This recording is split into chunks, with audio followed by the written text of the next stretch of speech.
Hello, history lovers, and welcome back. Today, we're diving headfirst into a moment so pivotal, so fraught with tension, that it would ultimately decide the fate of a nation. We're talking about 1781, a year that would forever be etched in the annals of American history. But before we get to the earth-shattering finale, we need to understand just how desperate the situation had become. Imagine this.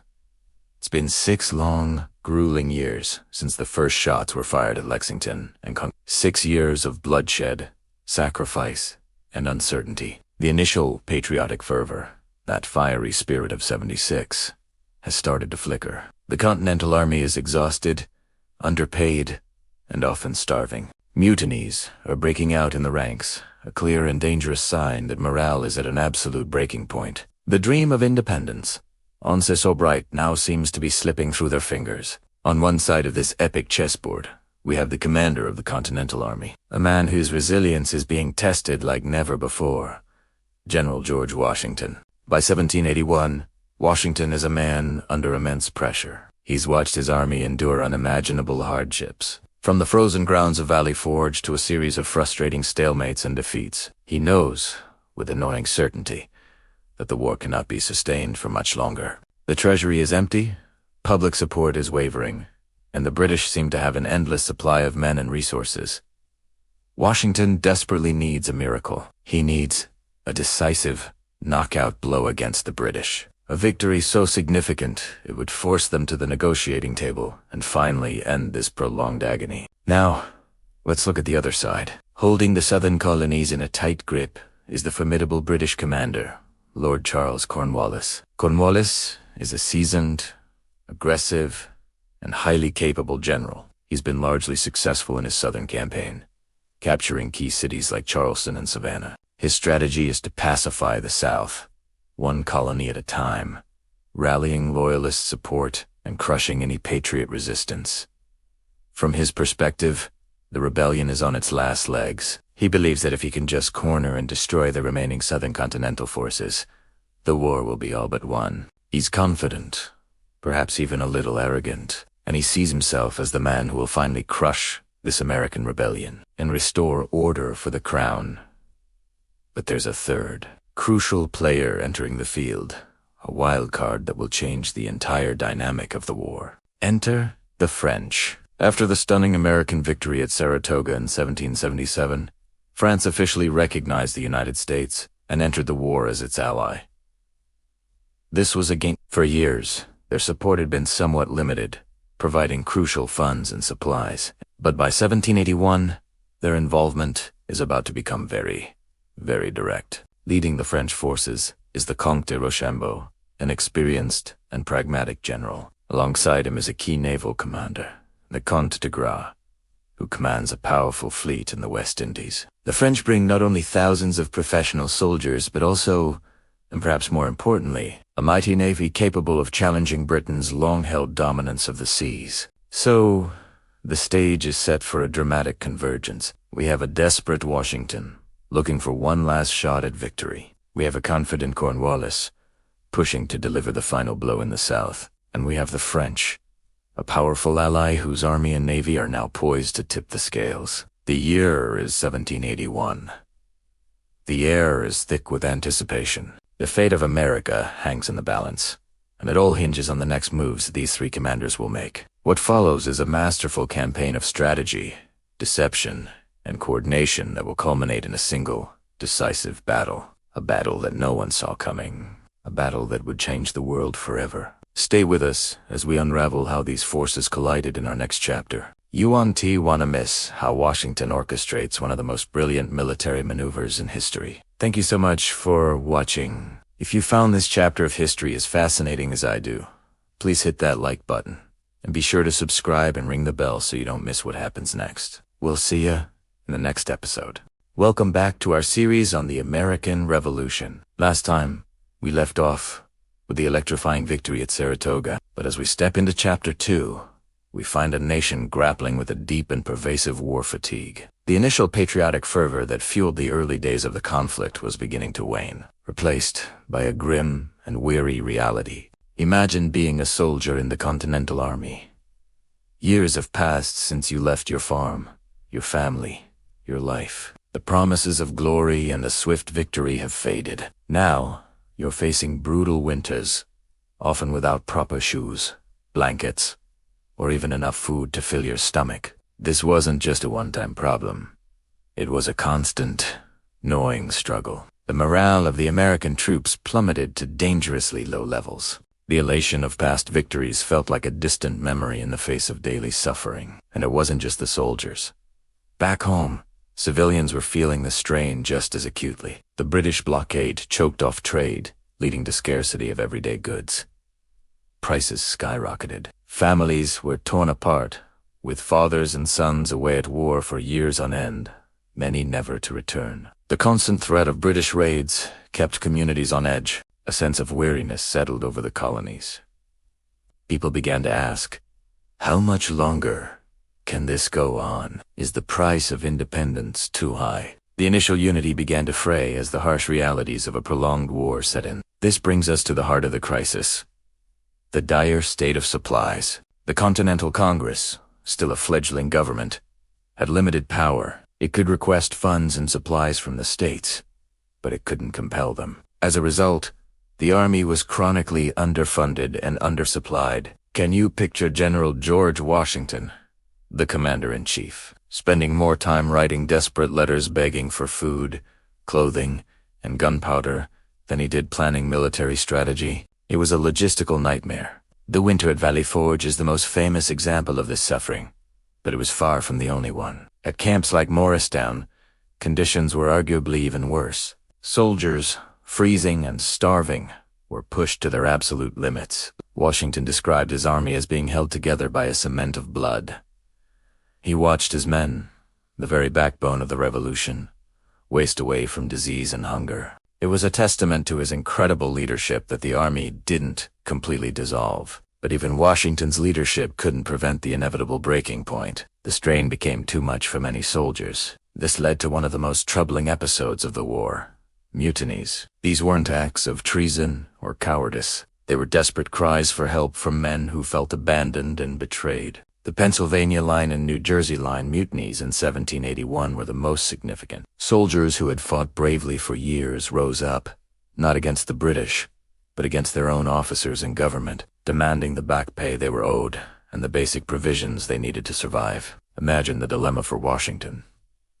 He sympathized with his men's plight. He knew their grievances were legitimate. Yet, he couldn't allow the army's discipline to collapse. It was a tightrope walk. He had to negotiate, to make promises he wasn't sure Congress could keep, and in some cases, to use force to restore order. It was a heartbreaking task to punish the very men who were sacrificing everything for the cause. These mutinies sent a shockwave through the colonies, a clear and alarming signal that the army was on the verge of collapse. Washington's struggle to keep the army alive was truly the central drama of this period. He was fighting a war on two fronts, one against the formidable British Empire and another against apathy, disorganization, and despair within his own ranks. His letters from this time are filled with frustration and anguish. He constantly battled with state governments that prioritized their own militias over the national army, and with a Congress that seemed powerless to provide what was needed. He had to be a politician, a diplomat, and a fundraiser,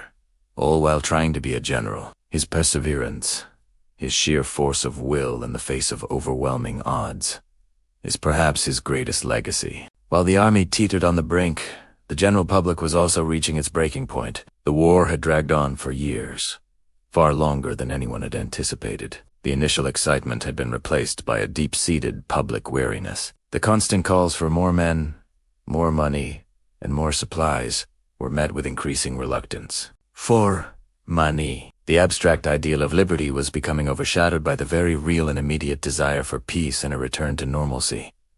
They just wanted the fighting to stop. They wanted to rebuild their lives, to plant their crops without fear, and to see their families whole again. This longing for peace created a complex political landscape. While patriots remained committed to the cause, a significant portion of the population was simply exhausted. They weren't necessarily loyalists, but they were open to any resolution that would end the bloodshed and economic hardship. This sentiment was a dangerous vulnerability. The British were well aware of this war fatigue and hoped to exploit it, believing that if they just held on, The American rebellion would eventually collapse under its own weight. Yet, within this deep weariness, a resilient hope flickered. It was the hope that one more victory, one more successful campaign, could finally bring the war to a favorable end. It was the hope that their allies, the French, would provide the decisive naval and military support they so desperately needed. And it was the hope embodied by leaders like Washington, who,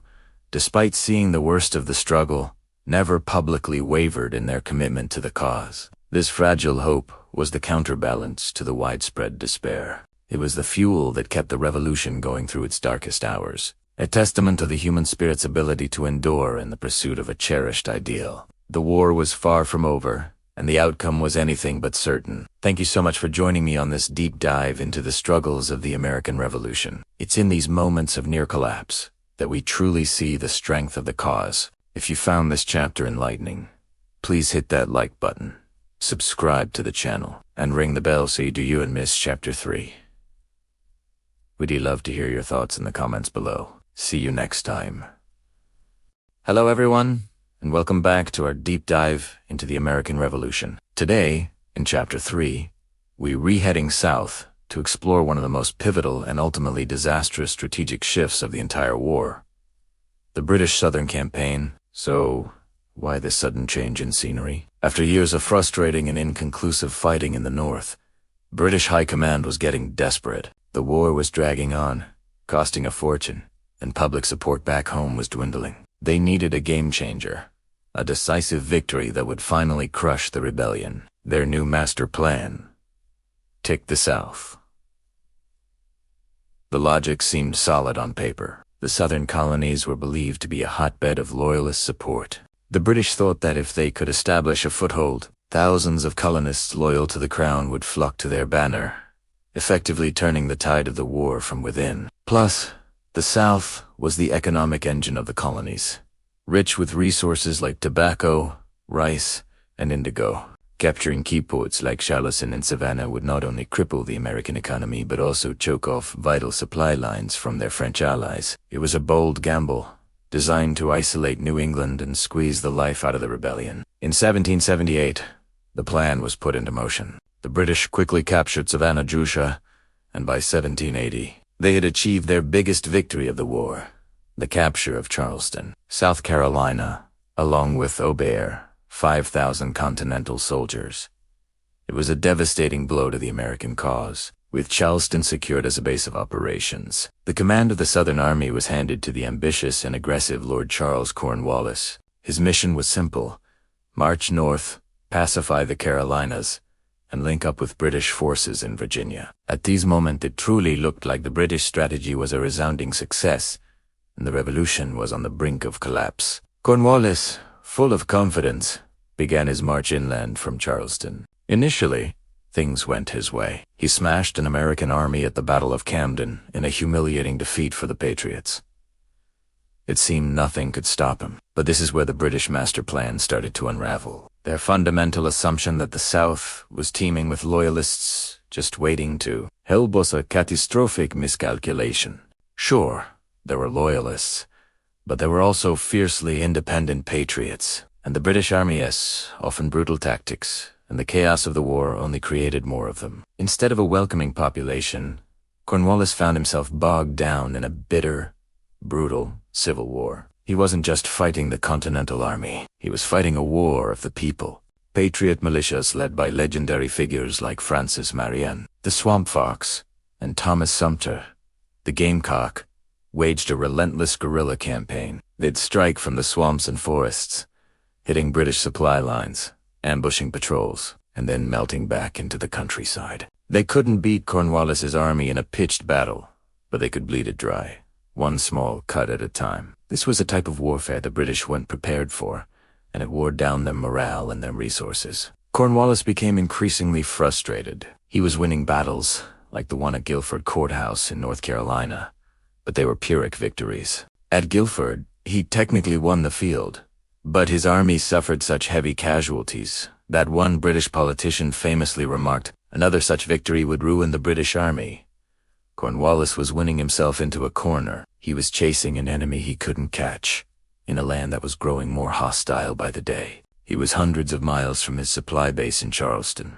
His army was exhausted, and the promised Loyalist uprising never materialized. Desperate to break this stalemate and cut off the supplies, feeding the guerrillas in the Carolinas, Cornwallis made another fateful decision. He abandoned the Carolinas and marched his weary army north into Virginia. He believed that if he could conquer Virginia, the heart of the rebellion in the South, the rest of the colonies would fall in line. He consolidated his forces and, on orders from his superior, established a deep-water port as a naval base. The location he chose was a small tobacco port on a peninsula. Its name was Yorktown. And this, my friends, was the fatal miscalculation. By positioning his army on a peninsula, with their backs to the sea, Cornwallis had unknowingly walked into the perfect trap. He was counting on the Royal Navy to control the seas, to supply him, and to evacuate him if necessary. But at that very moment, a French fleet was sailing towards the Chesapeake Bay,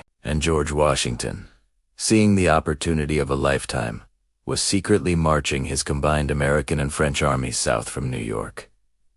The seemingly brilliant Southern strategy, which began with so much promise in Charleston, had led the main British army in the South into a dead end. The trap was about to be sprung, setting the stage for the final, decisive battle of the American Revolution. What happened next at Yorktown would change the course of history forever. Thank you so much for joining me for this chapter. The story is reaching its climax, and you won't want to miss what comes next. If you're enjoying this series, please hit that like button, subscribe to the channel, and ring the bell so you don't miss our final chapter. See you next time.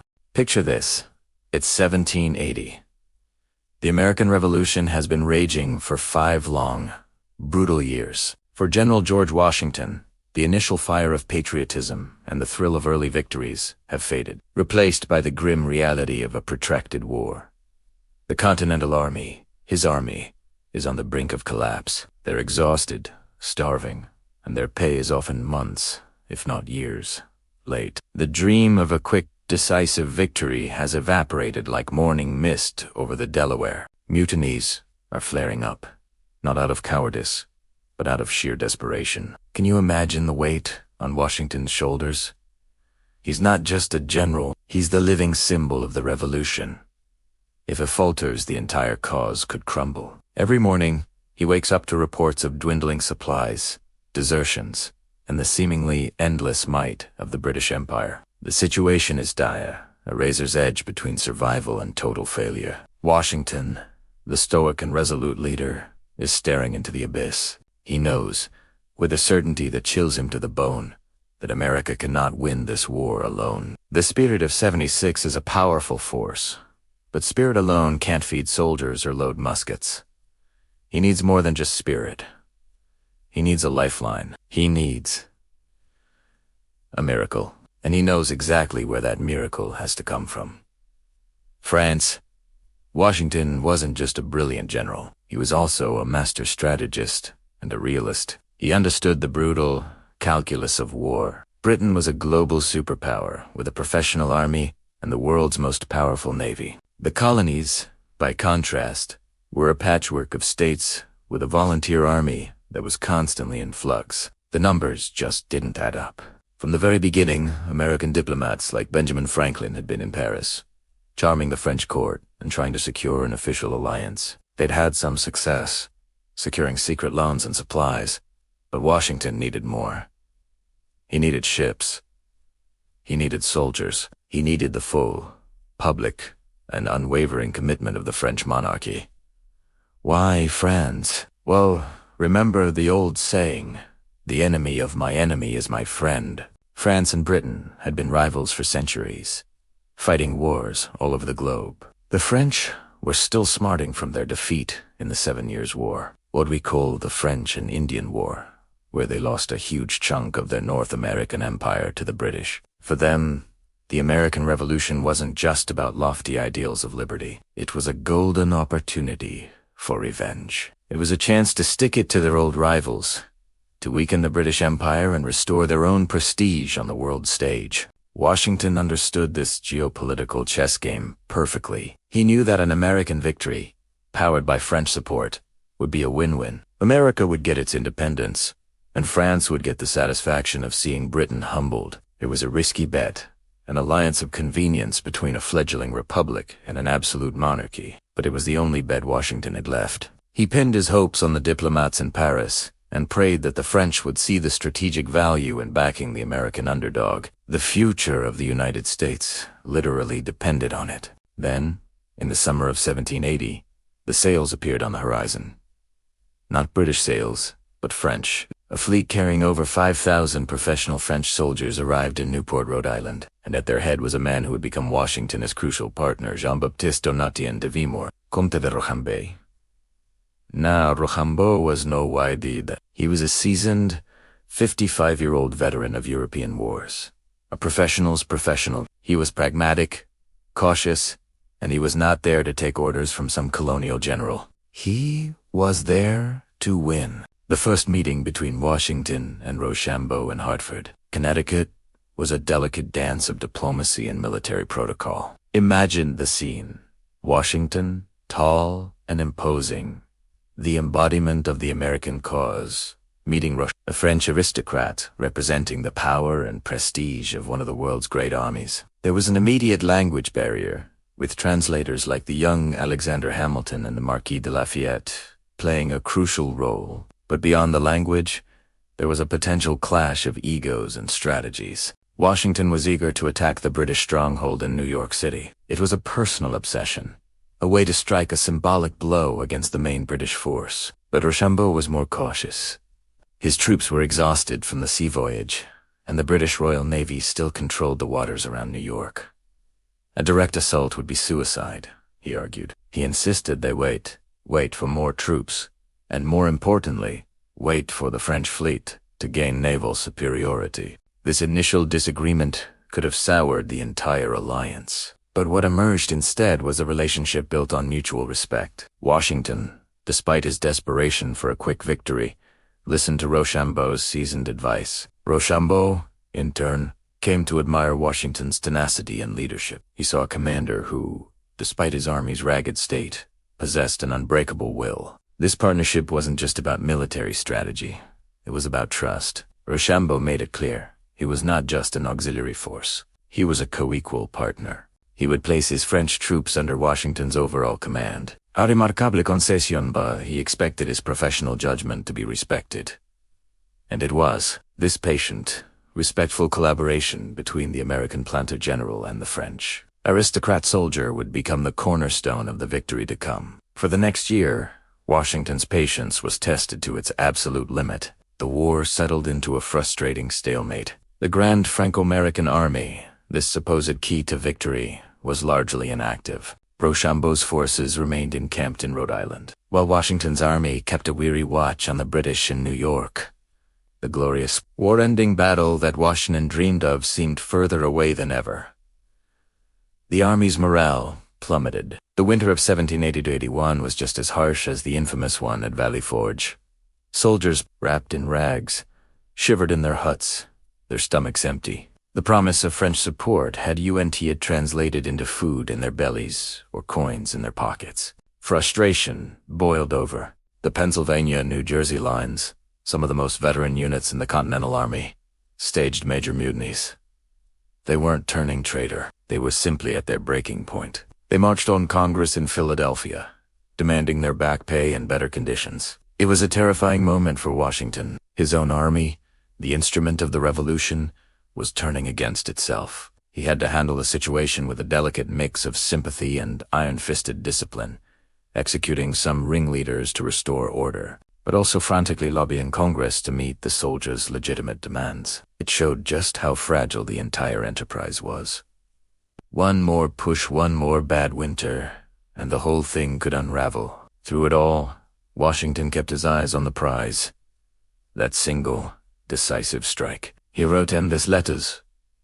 To Rochambeau, to Congress, to state governors, weaving a web of communication, trying to hold the alliance and the army together through sheer force of will. He and Rochambeau continued to plan, to strategize, to debate. Their target remained in New York.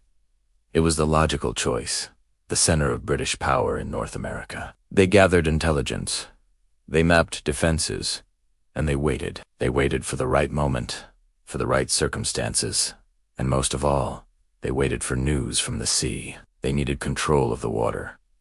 Without it, any attack was doomed. This period of waiting, of frustration, and simmering crisis was perhaps Washington's greatest test as a leader. It wasn't about battlefield glory. It was about holding on, about keeping the flickering flame of revolution alive during the darkest and coldest of nights, all while dreaming of the dawn. And then, in the summer of 1781, a single dispatch changed everything. It wasn't news about New York. It was news from the South. The British General, Lord Cornwallis, had moved his large army into Virginia and had dug in at a small port town on the Chesapeake Bay. The town was called Yorktown. At the same time, another piece of stunning news arrived. A massive French fleet, under the command of Admiral de Grasse, was sailing not for New York, but for the Chesapeake. Suddenly, all the pieces on the chessboard were in motion. This was the opportunity Washington and Rochambeau had been waiting for, the moment when preparation met chance. It wasn't the plan they had spent a year developing, but it was a far, far better one. They made a bold, audacious decision. They would abandon the siege of New York. They would secretly march their combined Franco-American army more than 400 miles south to Virginia and trap Cornwallis. It was an enormous gamble. They had to move thousands of men, with their cannons, supplies, and wagons, over terrible roads, without the British in New York realizing what was happening. To fool the British commander, Sir Henry Clinton, they engaged in a brilliant campaign of deception. They built huge brick ovens near New York, as if preparing for a long siege. They created fake encampments and sent out forged documents designed to be captured, all pointing to an imminent attack on the city. It was a masterpiece of military misdirection. While Clinton was hunkered down in New York, expecting an assault at any moment, Washington and Rochambeau's armies were on the move. Imagine the sight. Long columns of American soldiers in their worn buff and blue uniforms marching alongside, French soldiers in their pristine white coats, a river of men flowing south. It was the ultimate embodiment of the alliance, a physical manifestation of the hope that had sustained Washington for so long. The dream of a decisive strike was no longer just a dream. It had a destination. Yorktown. The long march south was on, and with every step, the fate of the American Revolution hung in the balance. The desperation of the past year was finally giving way to a surge of electrifying hope. The endgame had begun. Thank you for watching. If you enjoyed this deep dive into a crucial moment of the American Revolution, please hit that like button, subscribe to our channel, and ring the notification bell so you don't miss our next chapter. We'll see you next time.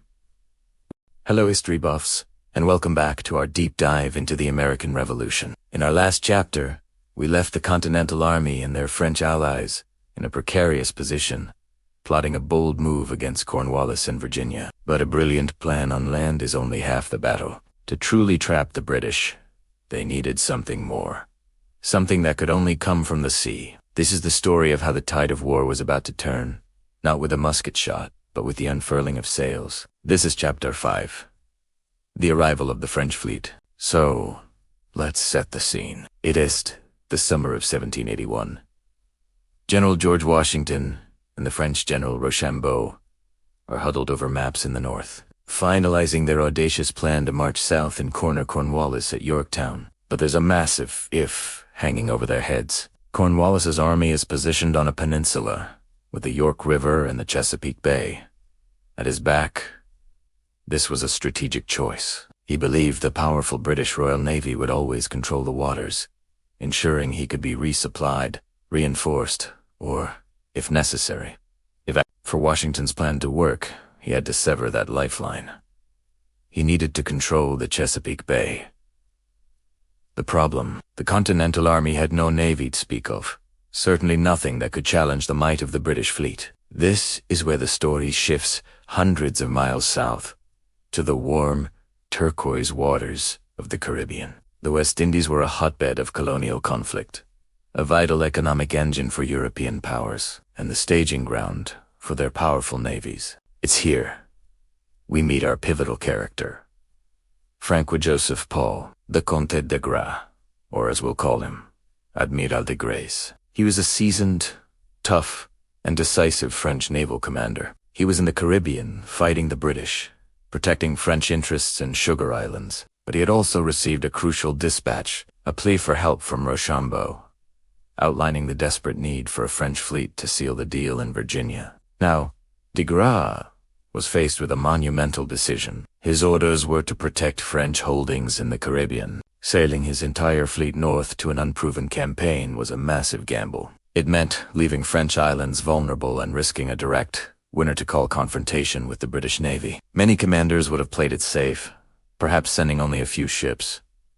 But de Grasse saw the bigger picture. He understood that a decisive victory in North America could cripple the British war effort entirely, achieving more than a dozen small victories in the Caribbean ever could. He decided to risk it all.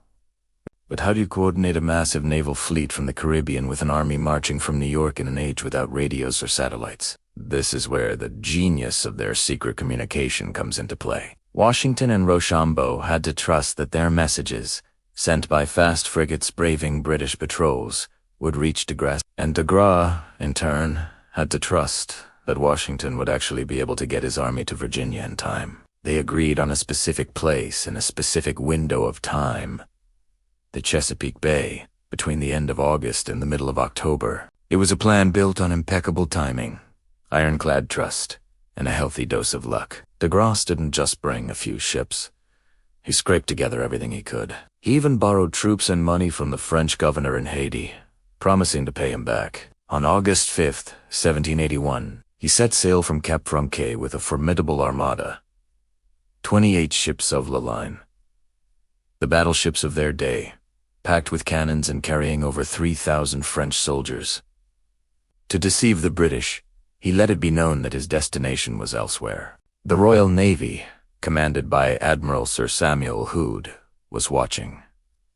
But de Grasse managed to give them the slip, taking a less used route north. While de Grasse was sailing the high seas, Washington was putting on a masterclass of deception on land. He set up elaborate fake encampments in New Jersey, complete with huge brick bread ovens, making it look like he was preparing for a massive siege of New York City. The British commander there, Sir Henry Clinton, completely bought it. He hunkered down, demanding reinforcements and keeping his attention fixed on New York. Blind to the fact that Washington's combined Franco-American army was already on the move, marching rapidly south towards Virginia, it was a perfectly executed feint. Back at sea, the British were starting to realize something was wrong. Admiral Hood, suspecting de Grasse might have gone to the Chesapeake, sailed his own faster fleet directly there from the West Indies. He arrived at the mouth of the Chesapeake Bay on August 25th, looked inside, and saw nothing. De Grasse hadn't arrived yet.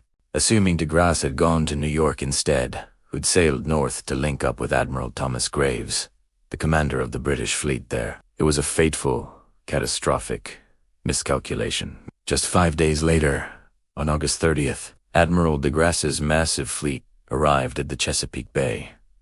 Unopposed, the bay was wide open. He anchored his ships inside the capes, effectively corking the bottle. He immediately landed his 3,000 troops, who quickly linked up with a smaller American force led by the Marquis de Lafayette, which had been shadowing Cornwallis. The trap was now half-sprung. Cornwallis, who had been so confident in his position, suddenly looked out at the bay and saw not the familiar white ensign of the Royal Navy, but a forest of masts flying the French flag. The door to the sea had just slammed shut. Of course, the British weren't going to give up control of the seas without a fight. When Admiral Hood reached New York and told Admiral Graves that the Chesapeake was empty, they combined their fleets, now aware that the main Franco-American army was marching south.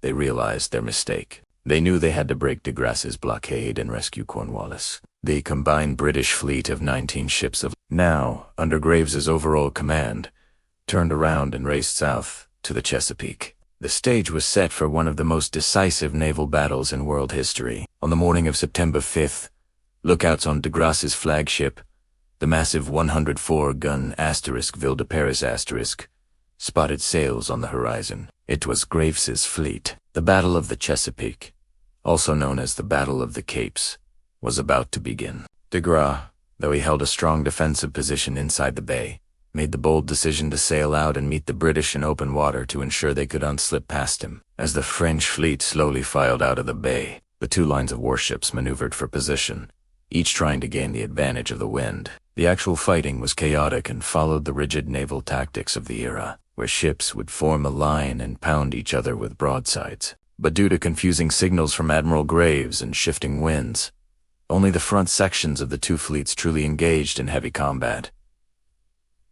For several hours, the cannons roared. The British vanguard took a severe beating from the more numerous French ships. Several British ships were badly damaged, including their flagship, the London Asterisk. While technically the battle was a tactical draw, with no ships sunk on either side, it was a staggering strategic victory for the French. After the initial engagement, the two fleets spent the next few days sailing in sight of each other, neither willing to re-engage. But the damage was done. Graves's fleet was too battered to risk another fight. He had failed to break the French line and had failed to even enter the Chesapeake. To make matters worse, while they were maneuvering at sea, another French naval squadron arrived from the north, bringing the heavy siege cannons that Washington and Rochambeau desperately needed for the attack on Yorktown. Graves, outgunned, outmaneuvered, and with his ships needing urgent repair, made the only decision he could. He ordered the British fleet to turn back to New York, abandoning Cornwallis to his fate. When de Grasse re-entered the Chesapeake Bay, he was in complete and total control. The last hope for Cornwallis was gone. The arrival of the French fleet and their victory at the Battle of the Chesapeake was the turning point of the entire campaign, and arguably the entire war. It ensured that the combined American and French armies could conduct their siege without interference. It meant no supplies, no reinforcements, and no escape for the 7,000 British soldiers trapped at Yorktown. The brilliant land strategy of Washington and Rochambeau was now guaranteed to succeed because of Admiral de Grasse, Gamble, and his control of the sea. The fate of a nation had just been decided on the waves of the Atlantic. And that's where we'll leave it for today. The trap is now fully set. All that's left is for Washington's army to arrive and spring it. Join us next time for Chapter 6 as we cover the siege of Yorktown and the final, dramatic conclusion of America's fight for independence. Thank you so much for watching. If you're enjoying this series, please hit that like button and make sure you subscribe and turn on notifications so you don't miss the epic finale. We'll see you in the next chapter. Welcome back to our series on the American Revolution. In our last episode, we saw the tide beginning to turn, with American and French forces gaining momentum. Today, in Chapter 6, we travel to the Virginia coast, where a fateful decision is about to set the stage for the war's dramatic final act. Let's dive into how General Cornwallis unwittingly walked into the perfect trap. After a grueling and ultimately frustrating campaign through the Carolinas, British General Lord Charles Cornwallis was a man in need of a break. His army, though still formidable, was battered, exhausted, and desperately low on supplies. He had chased Nathaniel Greene's Continental forces across hundreds of miles of rugged terrain, winning battles but failing to land a knockout blow. Each victory seemed to cost him more than it gained, leading his army of men and resources far from any major British supply base. The long, tenuous supply lines back to Charleston were constantly harassed by American partisans. Cornwallis needed a secure location, a deep-water port where the Royal Navy could easily reach him with reinforcements, provisions, and fresh orders from his superior, General Sir Henry Clinton, in New York. He made a strategic decision: march his army north into Virginia. At the time, Virginia was the wealthiest and most populous of the 13 colonies, a critical economic engine for the American war effort. Cornwallis believed that if he could disrupt Virginia, he could cripple the rebellion once and for all. After some maneuvering and skirmishes with American forces in the state, led by the young and ambitious Marquis de Lafayette, Cornwallis began searching for the perfect spot to establish his new base of operations. His eyes settled on a small tobacco port on the Virginia Peninsula, a place called Yorktown. On paper, Yorktown seemed ideal. It was situated on the banks of the York River, a wide, deep waterway that flowed directly into the Chesapeake Bay and then out to the Atlantic Ocean. This location offered a protected harbor where the mighty ships of the Royal Navy could anchor safely. From here, Cornwallis could be resupplied and reinforced with ease. Furthermore, The high bluffs overlooking the river provided a natural defensive advantage. He could build fortifications, place his cannons, and create an impregnable fortress that could dominate the surrounding land and waterways. Opposite Yorktown, on the other side of the river, was a smaller point called Gloucester, which could also be fortified to ensure complete control of the river's mouth. In August of 1781, Cornwallis's army, numbering around 7,500 men, marched into Yorktown and immediately began the monumental task of transforming the quiet port into a military stronghold. The summer air, thick with Virginia's humidity, was soon filled with the sounds of axes chopping wood, shovels striking earth, and the shouts of officers directing their men. Soldiers, aided by hundreds of enslaved African Americans who had escaped to the British lines seeking freedom, worked tirelessly under the blazing sun. They dug a series of trenches, earthen walls known as redoubts, and fortified positions in a semicircle around the town. These defenses were designed to protect the army from any land-based assault. The British engineers were skilled and thorough. They constructed a main line of defense that connected a series of 10 redoubts, each bristling with artillery. These were formidable structures, with deep ditches in front and high earthen walls, reinforced with timber. Outside this main line, they built several advanced redoubts, Number 9 and 10, to serve as an early warning system and break up any enemy attack before it could reach the primary fortifications. Cannons were hauled up under the bluffs, their black muzzles pointing menacingly down the York River and across the open fields. Cornwallis was confident. From his new fortress, he could raid the Virginia countryside at will, and should a significant American force appear, he could simply hold his ground and wait for the Royal Navy to either reinforce him or evacuate his army. It seemed like a foolproof plan, but Cornwallis was operating with a critical lack of information. He was dangerously unaware of the massive storm that was gathering just over the horizon. He believed the main American and French armies were still far to the north, preoccupied with threatening the British headquarters in New York City. He also had complete faith in the supremacy of the British Royal Navy. The idea that the French Navy could challenge, let alone defeat, a British fleet in American waters seemed almost unthinkable.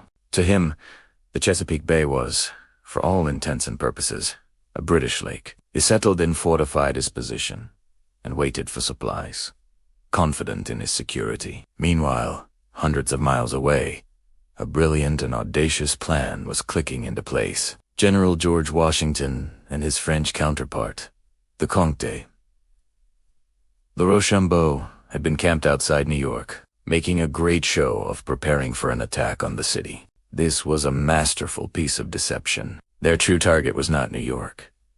It was Cornwallis, having received secret intelligence that a large French fleet under the command of Admiral de Grasse was sailing from the Caribbean towards the Chesapeake. Washington saw a once-in-a-lifetime opportunity. He could use the French fleet to blockade the bay, cutting off Cornwallis's sea route for escape or resupply. Simultaneously, he could march the combined American and French armies south with lightning speed to trap Cornwallis by land. It was a complex and incredibly risky gamble. It required perfect timing, flawless coordination between the Army and the Navy, and a great deal of luck. A single leak of information could alert the British and allow Cornwallis to slip away. A delay in the Army's march or the Navy's arrival could doom the entire operation. But Washington knew this was his best, and perhaps last, chance to win a decisive victory that could end the long and brutal war. So, while Cornwallis's men dug trenches under the hot Virginia sun, convinced of their safety, a web was being woven around them. Every shovel of dirt, every cannon placed on the ramparts, was not building a fortress of British power, but rather sealing the walls of their own prison. Cornwallis believed he was establishing a base for future victories. In reality, he was fortifying the very ground where he would suffer the British Empire's most humiliating defeat. He was completely oblivious to the fact that Washington's army was already on the move, undertaking a secret, rapid march south. He was equally unaware that Admiral de Grasse's powerful fleet was closing in on the Chesapeake, ready to slam the door shut. The trap was being set. The British general, so confident in his position on the York River, had no idea that he was the centerpiece of a grand Allied strategy. His perceived strength was about to become his greatest weakness. The fortifications he built to protect his army would soon become the cage that held them. The stage was set for a showdown that would not only determine the fate of Cornwallis and his army, but would ultimately decide the fate of a nation. Thank you so much for joining us for this chapter. The pieces are all in motion, and the final epic confrontation is just around the corner. If you're enjoying this series and want to see how the siege of Yorktown unfolds, please hit that like button, and be sure to subscribe and turn on notifications so you don't miss our next episode. We truly appreciate your support. See you next time.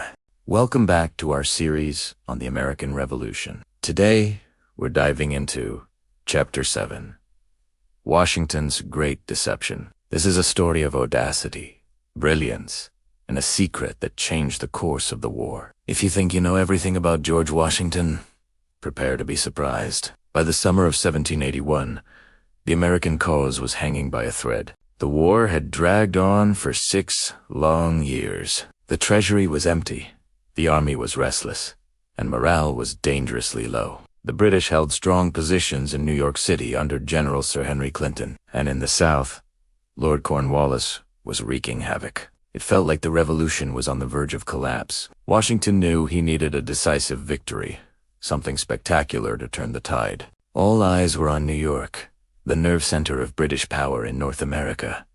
It was the logical target. Washington himself had spent months, even years, obsessing over how to retake the city. His letters, his spies, his entire military posture pointed towards one objective: a massive assault on New York.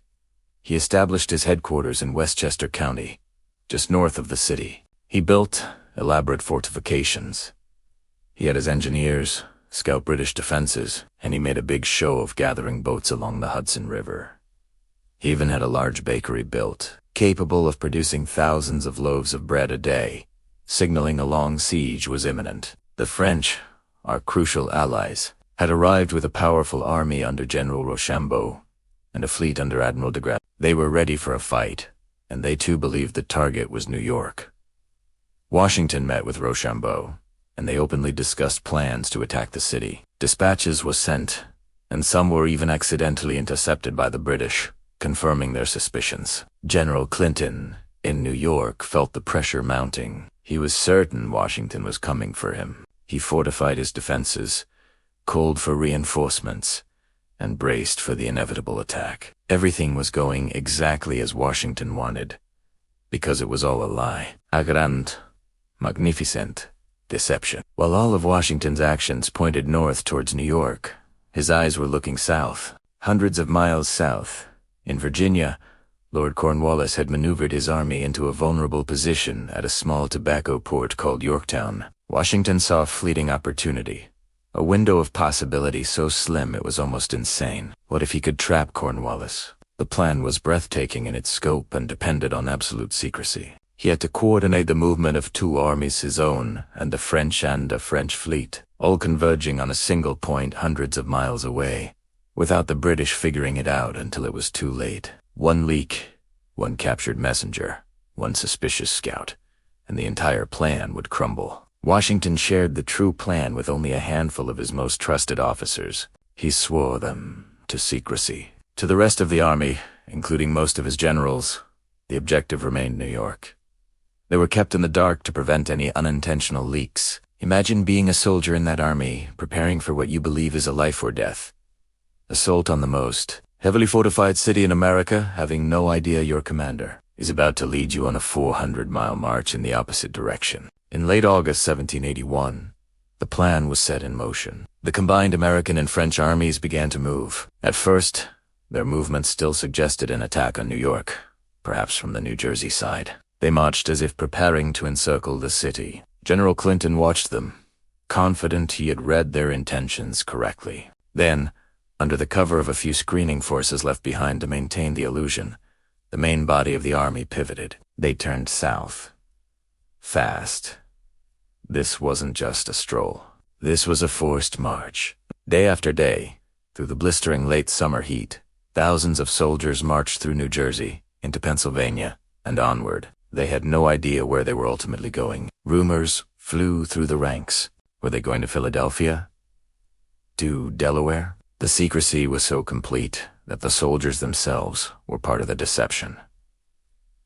Think about the logistics of this, moving an army of over 7,000 men, plus their artillery, supply wagons, and livestock, across 400 miles without modern transportation or communication. It was a monumental undertaking. Roads were little more than dirt tracks. They had to cross rivers and navigate through towns and countryside, all while keeping up a punishing pace. As they passed through Philadelphia, the truth finally began to dawn on the soldiers and the public. They weren't attacking New York.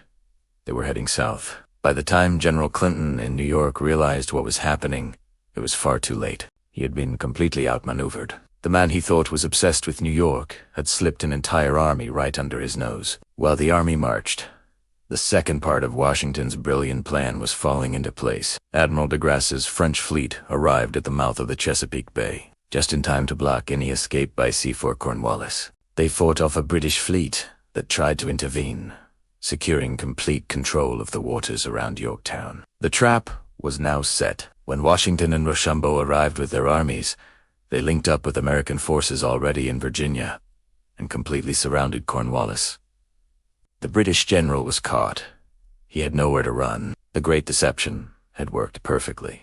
The ensuing siege of Yorktown would be the final, decisive battle of the war, leading directly to American independence. But it was only made possible by this incredible act of strategic misdirection. It was a high-stakes gamble that relied on flawless execution, unwavering secrecy, and the sheer audacity of one man, George Washington. He didn't just command an army. He orchestrated a masterpiece of military theater that fooled his enemy and saved the revolution. This incredible story shows us that victory isn't always about brute force. Sometimes it's about strategy, intelligence, and the courage to attempt the impossible. Washington's Great Deception remains one of the most brilliant maneuvers in military history. Thank you so much for joining me today. I hope you found this chapter of history as fascinating as I do. If you enjoyed this video, please give it a thumbs up. And don't forget to subscribe and hit that notification bell so you don't miss our next episode. We'll see you next time. Imagine this. It's late summer, 1781. The American Revolution has been raging for 6 long, brutal years. The main British army in the north, under General Clinton, is hunkered down in New York City, seemingly untouchable. Meanwhile, in the south, another major British force, led by Lord Cornwallis, has been wreaking havoc, but is now digging in at a small Virginia port town called Yorktown. To the American and French commanders, General George Washington and the Comte de Rochambeau. A moment of extraordinary opportunity.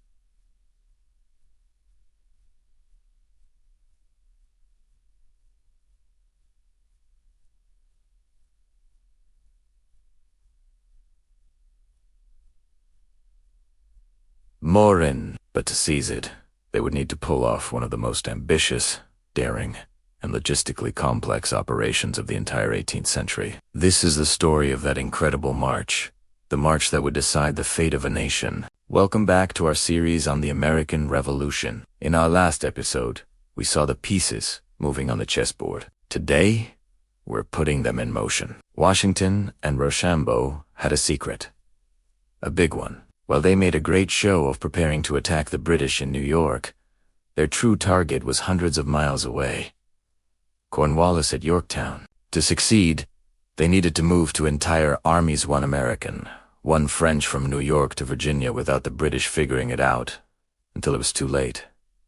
The plan was audacious. It was a gamble that would require perfect timing, masterful deception, and incredible endurance. The deception began immediately. Washington ordered huge brick ovens built in New Jersey, in plain sight of British spies, as if to bake bread for an army besieging New York. He sent fake dispatches with riders he knew would be captured, all detailing elaborate plans for an assault on Staten Island. He even had his engineers begin surveying the ground around the city. Every action was designed to scream, "We are attacking New York." General Clinton, the British commander, bought it completely. He was so convinced an attack was imminent that he kept his army on high alert, never once suspecting that his true danger was the trap being set for his subordinate. Cornwallis, over 450 miles to the south, on August 19, 1781, the Great March began. Under the cover of this elaborate smokescreen, the Allied armies started to move. First, they crossed the Hudson River, a massive undertaking involving thousands of men, horses, wagons, and cannons. From the cliffs of New Jersey, Washington himself took one last look at New York City, the prize he had longed to capture, and turned his horse south. The fate of the war now rested not on a single battle, but on the legs of his soldiers and the wheels of his supply wagons. The race to Yorktown was on. The combined force was a sight to behold. About 2,500 Continental Army soldiers, veterans hardened by years of war, marched alongside nearly 5,000 professional French infantry, resplendent in their white uniforms. It was a rolling city of men, stretching for miles. The French, with their well-funded military, brought their own heavy artillery, supply trains, and even a mobile treasury. The Americans, by contrast, were often ragged and poorly supplied, but their determination was unbreakable. Together, they were a potent symbol of this international alliance, united in a single, audacious purpose. For many American civilians who saw them pass, it was the first time they had ever seen the legendary French army, their crucial allies in the fight for freedom. The journey was a grueling test of endurance. They marched through the sweltering heat and choking dust of a late East Coast summer. Their route took them down through New Jersey, across Pennsylvania, and into Maryland. They covered about 15 to 20 miles a day, a punishing pace for infantry, carrying heavy muskets and packs. The logistics were a nightmare. Foraging parties had to secure food for thousands of men and hay for thousands of animals every single day. Rivers like the Delaware and the Schuylkill had to be crossed. Wagons broke down, horses went lame, and soldiers fell ill from exhaustion and heat. But they kept going. What kept them going? More than just discipline. It was the sense of purpose. As they marched south, the secret of their true destination began to leak out, and thus it did. The mood of the country transformed. Along the route, civilians poured out of their homes and farms to cheer them on. They offered water from their wells, shared what little food they had, and waved them onward with shouts of encouragement. In Philadelphia, the soldiers marched through the city with drums beating and flags flying. The members of the Continental Congress came out to watch, their hopes soaring. This wasn't just an army on the move. It was the physical embodiment of the revolution's final, desperate push for victory. By early September, Washington's army had reached the northernmost point of the Chesapeake Bay. Here, the plan entered its next critical phase. A fleet of transport ships, gathered by the French, was waiting to ferry the bulk of the army down the bay to the Virginia Peninsula, a massive shortcut that would save them weeks of marching. As the soldiers boarded the ships, news arrived that electrified the entire command. Admiral de Grasse and the French fleet had arrived off the Virginia coast. They had defeated the British Navy at the Battle of the Chesapeake, and had successfully blockaded Cornwallis and Yorktown. The trap was now set. There would be no escape for the British by sea. Washington, ever the stoic commander, was seen to be overcome with a rare display of public joy, waving his hat in the air at the news. He knew what it meant.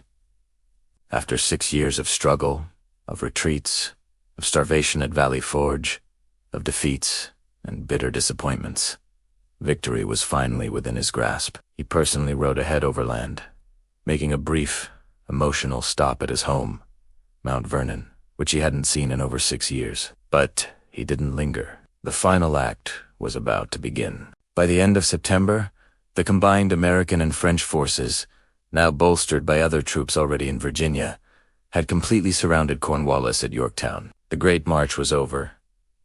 The siege was about to begin. This incredible 15-day, 450-mile march stands as one of the great strategic triumphs in military history. It was a masterpiece of deception, logistics, and international cooperation. It demonstrated Washington's genius not just as a battlefield tactician, but as a grand strategist capable of coordinating complex movements across a vast theater of war. The soldiers, both American and French, showed incredible fortitude, marching toward an unknown fate with a shared resolve. And the cheering civilians who lined the roads played their part, too, providing the moral support that fueled the Army's spirit. The stage was now set for the final, decisive confrontation of the American Revolution. Thank you so much for joining us for this chapter of the story. The march to Yorktown is a testament to what can be achieved when allies unite with a clear and audacious goal. In our next episode, we'll dive into the siege itself to cannons, the trenches, and the final moments that would secure American independence. If you're enjoying this journey through history, please hit that like button, subscribe to the channel, and ring the bell so you don't miss the climactic finale. We'll see you next time. Upbeat, historical documentary style intro music fades into the background. Hello, and welcome back to our deep dive into the American Revolution. Last time, we left Washington and Rochambeau, marching their combined armies south with incredible speed and secrecy. Today, we arrive at the moment everything has been building towards. This is Chapter 9. The siege begins. The date is September 28th, 1781. Imagine the scene. The salty air of the Virginia coast is thick with anticipation. For weeks, British General Lord Cornwallis has been fortifying his position in the small port town of Yorktown, confident that the Royal Navy will support him. He believes he's in a strong defensible position, a perfect base to continue his campaign. He's about to discover just how wrong he is. Over the horizon, they appear. Not just a small contingent of American rebels, but a massive, professional, and unified fighting force. The white uniforms of the French Royal Army march alongside the Continental Army's blue and buff. In total, over 17,000 Allied soldiers are descending upon Yorktown. They are a tidal wave of determination, and they are about to crash down on the British. For the soldiers in Cornwallis's army, numbering less than half that, the sight must have been terrifying.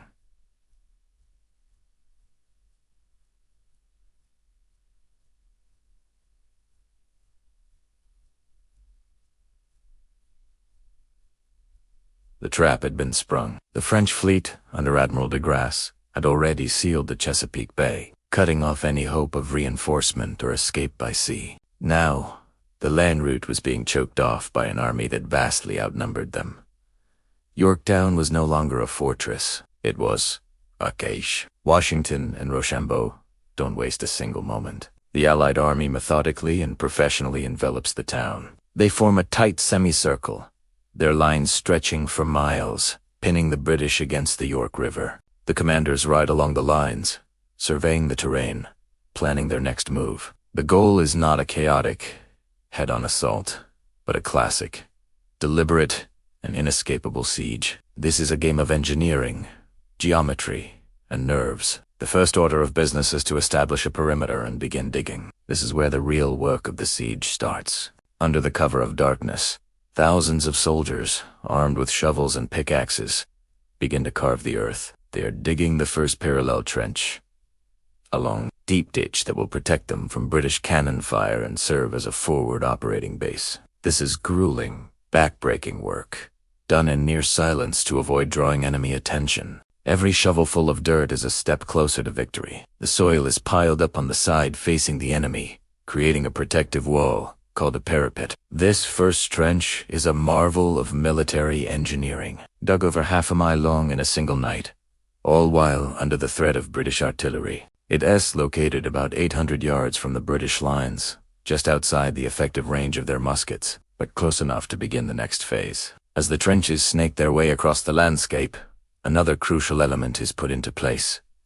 The artillery. The French, in particular, brought with them a formidable arsenal of heavy siege cannons. These behemoths are carefully wheeled into specially prepared positions called Each cannon is a monster of iron and brass, capable of hurling devastating cannonballs into the British defenses. Setting up these gun batteries is a slow, painstaking process. They have to be positioned perfectly, their fields of fire calculated with precision. The goal is to create a relentless, cross-firing bombardment that will systematically dismantle the British fortifications, piece by piece. For Cornwallis, inside Yorktown, the sound of the digging and the sight of these massive cannons being emplaced is the sound of his doom approaching. He watches as the Allied lines draw closer, more organized, and more powerful than he could have ever imagined. The American rebels, once a ragtag militia, now operate with the discipline and skill of a seasoned European army, thanks in large part to their French allies. The scale of the threat is finally, undeniably clear. But it's too late. The The window for a breakout has closed. He ordered his troops to abandon his outer defenses without a fight, pulling them back into the main town. It was a critical error, giving the Allies valuable high ground for their artillery. By the first week of October, the stage is set. The Allied army has completely surrounded Yorktown. The first parallel trench is complete, and the heavy cannons are in position, aimed and ready. The men wait for the order. The air is still, but it's the calm before a storm of iron and fire. The British are trapped, outnumbered, and about to be outgunned. The siege has officially begun, and with it, the final, decisive chapter of the American War for Independence. What happens when this massive artillery force is finally unleashed? Join us next time as the bombardment of Yorktown begins in earnest, and the world is changed forever. Thank you so much for watching. If you're enjoying this series and want to see how this incredible story unfolds, please hit that like button, and be sure to subscribe and turn on notifications so you don't miss the next chapter. We'll see you then. Hello everyone, and welcome back to our deep dive into the American Revolution. Today, we arrive at a pivotal, earth-shaking moment in the Siege of Yorktown.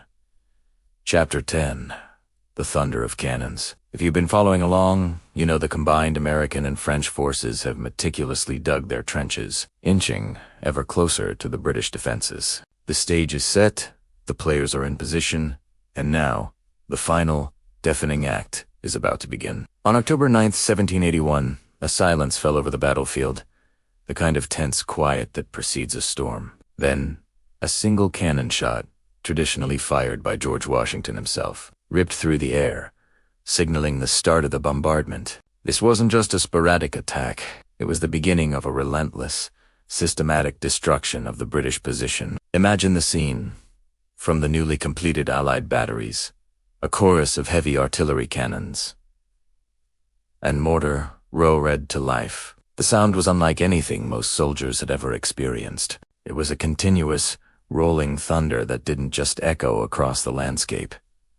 It physically shook the ground. For the British troops huddled behind their redoubts, there was no escape. This wasn't a battle you could fight with a bayonet or a musket. It was an impersonal, overwhelming force of iron and fire raining down from the sky. Day and night, the barrage continued without pause. The sun would rise to smoke-filled skies and set to the fiery arcs of mortar shells. The psychological impact was immediate and devastating. Sleep became impossible. The constant explosions, the whistle of cannonballs, the screams of the wounded created an atmosphere of pure terror. British morale, already strained by dwindling supplies and the tightening noose of the siege, began to crumble under this auditory and physical assault. Every thunderous crash was a reminder that their defenses were being pulverized, that their fortifications, once thought formidable, were no match for the sheer weight of Allied firepower. The town of Yorktown itself was caught in the crossfire. What was once a bustling port became a smoldering ruin. Cannonballs tore through homes, splintered buildings, and ignited devastating fires. Civilians, caught in this hellscape, fled to the riverbanks, digging desperate caves into the clay cliffs to find some semblance of shelter. Lord Cornwallis, the British commander, was even forced to move his headquarters into one of these makeshift shelters after his own residence came under direct fire. The destruction of the town was a visible, visceral symbol of the British position collapsing in on itself. One of the most dramatic moments of the bombardment came when French cannons scored direct hits on British ships anchored in the York River. The HMS Caron, a 44-gun frigate, erupted in flames, its burning masts lighting up the night sky like a horrifying torch. The spectacle was both terrifying and awe-inspiring, a clear sign to everyone watching that the Royal Navy's dominance was being shattered right before their eyes. The loss of ships meant the loss of a potential escape route and a further blow to the already fragile hope of rescue. As the days wore on, the bombardment intensified. The Allies completed their second parallel trench, bringing them even closer to the main British line swell within musket range. This proximity allowed for even more precise and destructive fire. The British redoubts, the key defensive outposts, were systematically targeted and reduced to heaps of splintered wood and earth. For the soldiers inside, it was a death sentence. They were trapped, with nowhere to run and no way to effectively fight back against an enemy they often couldn't even see. The situation for the British went from dire to catastrophic. Food was nearly gone. Ammunition for their own cannons was running critically low. Sickness, like smallpox, was rampant within the crowded and unsanitary fortifications. And above all, the unending thunder of the cannons was breaking their will to fight. Every soldier knew that relief was not coming. The French fleet under Admiral de Grasse controlled the sea, and Washington's army controlled the land. They were completely and utterly trapped. Cornwallis watched as his army, once a proud and disciplined force, was being ground down into dust. His reports from this time are filled with a sense of desperation. He saw his defenses being dismantled, piece by piece, his soldiers' spirits being crushed, and the town around him being turned into a wasteland. The hope that had sustained them through the early days of the siege had evaporated, replaced by the grim certainty of defeat. The constant noise, the lack of sleep, the hunger, and the fear had created a perfect storm of misery. The thunder of the cannons at Yorktown was more than just a military tactic. It was the sound of an empire's grip on America being violently broken. It was the deafening crescendo of a long and brutal war, a declaration in fire and iron that a new nation was being forged. The bombardment didn't just tear down walls of earth and wood. It tore down the very foundation of British authority in the colonies. The fate of Cornwallis and his army was sealed not in a single, glorious charge, but under the relentless, crushing weight of artillery.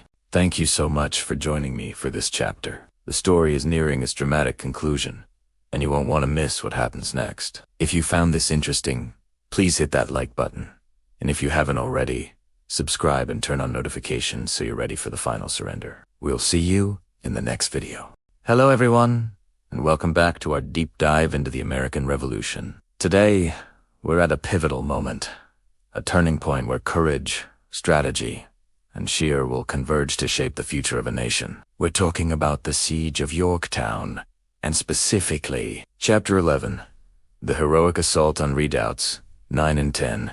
By October 1781, the combined American and French forces under George Washington and the Comte de Rochambeau had the British Army, led by Lord Cornwallis, trapped in Yorktown, Virginia. The Allied siege lines were tightening like a noose, but two crucial British defensive positions, two earthen forts known as redoubts, 9 and D's, stood in the way. These redoubts were formidable, protected by sharpened wooden stakes called abattis, and defended by determined British and Hessian soldiers. As long as they stood, the British could stall the Allied advance and hope for rescue from the sea. Washington knew they had to be taken, and quickly. The plan was audacious, a testament to the trust between the Allies.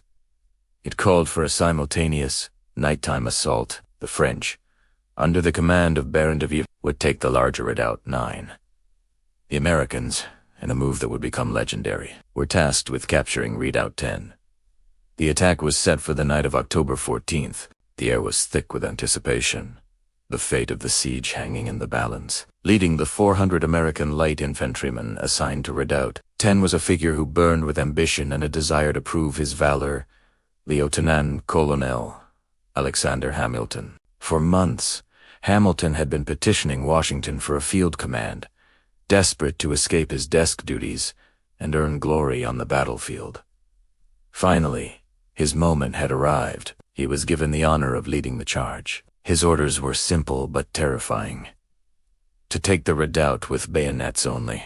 To ensure silence and surprise, the soldiers were to advance with unloaded muskets. The element of surprise was paramount. One stray shot could alert the entire British line and turn the assault into a massacre. Imagine the tension, the silent march through the darkness, knowing that your life depended on the discipline of the man next to you and the cold steel of your bayonet. As darkness fell completely on October 14th, the signal was given. A series of shells burst in the night sky, and the assault began. On the left, the French column, brave and disciplined, advanced on Redoubt 9.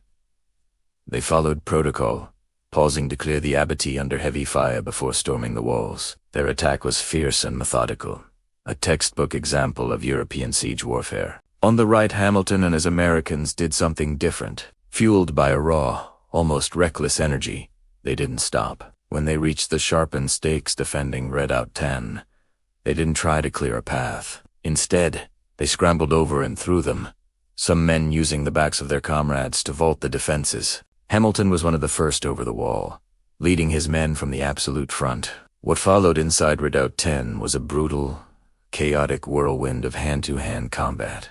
In the claustrophobic confines of the earthen fort, lit only by the flash of gunpowder and the faint moonlight, Americans fought British and Hessian soldiers with bayonets, swords, and clubbed muskets. It was primal and terrifying. There was no time to reload, no room to maneuver. It was a desperate struggle for survival, man against man. The Americans, driven by years of struggle and the promise of liberty, fought with an intensity that shocked the professional British soldiers. The clash was short, but incredibly violent. In less than 10 minutes of savage fighting, the Americans overwhelmed the defenders. The Allied flag was raised over Redoubt 10. Meanwhile, the French were engaged in a longer, bloodier struggle at Redoubt 9.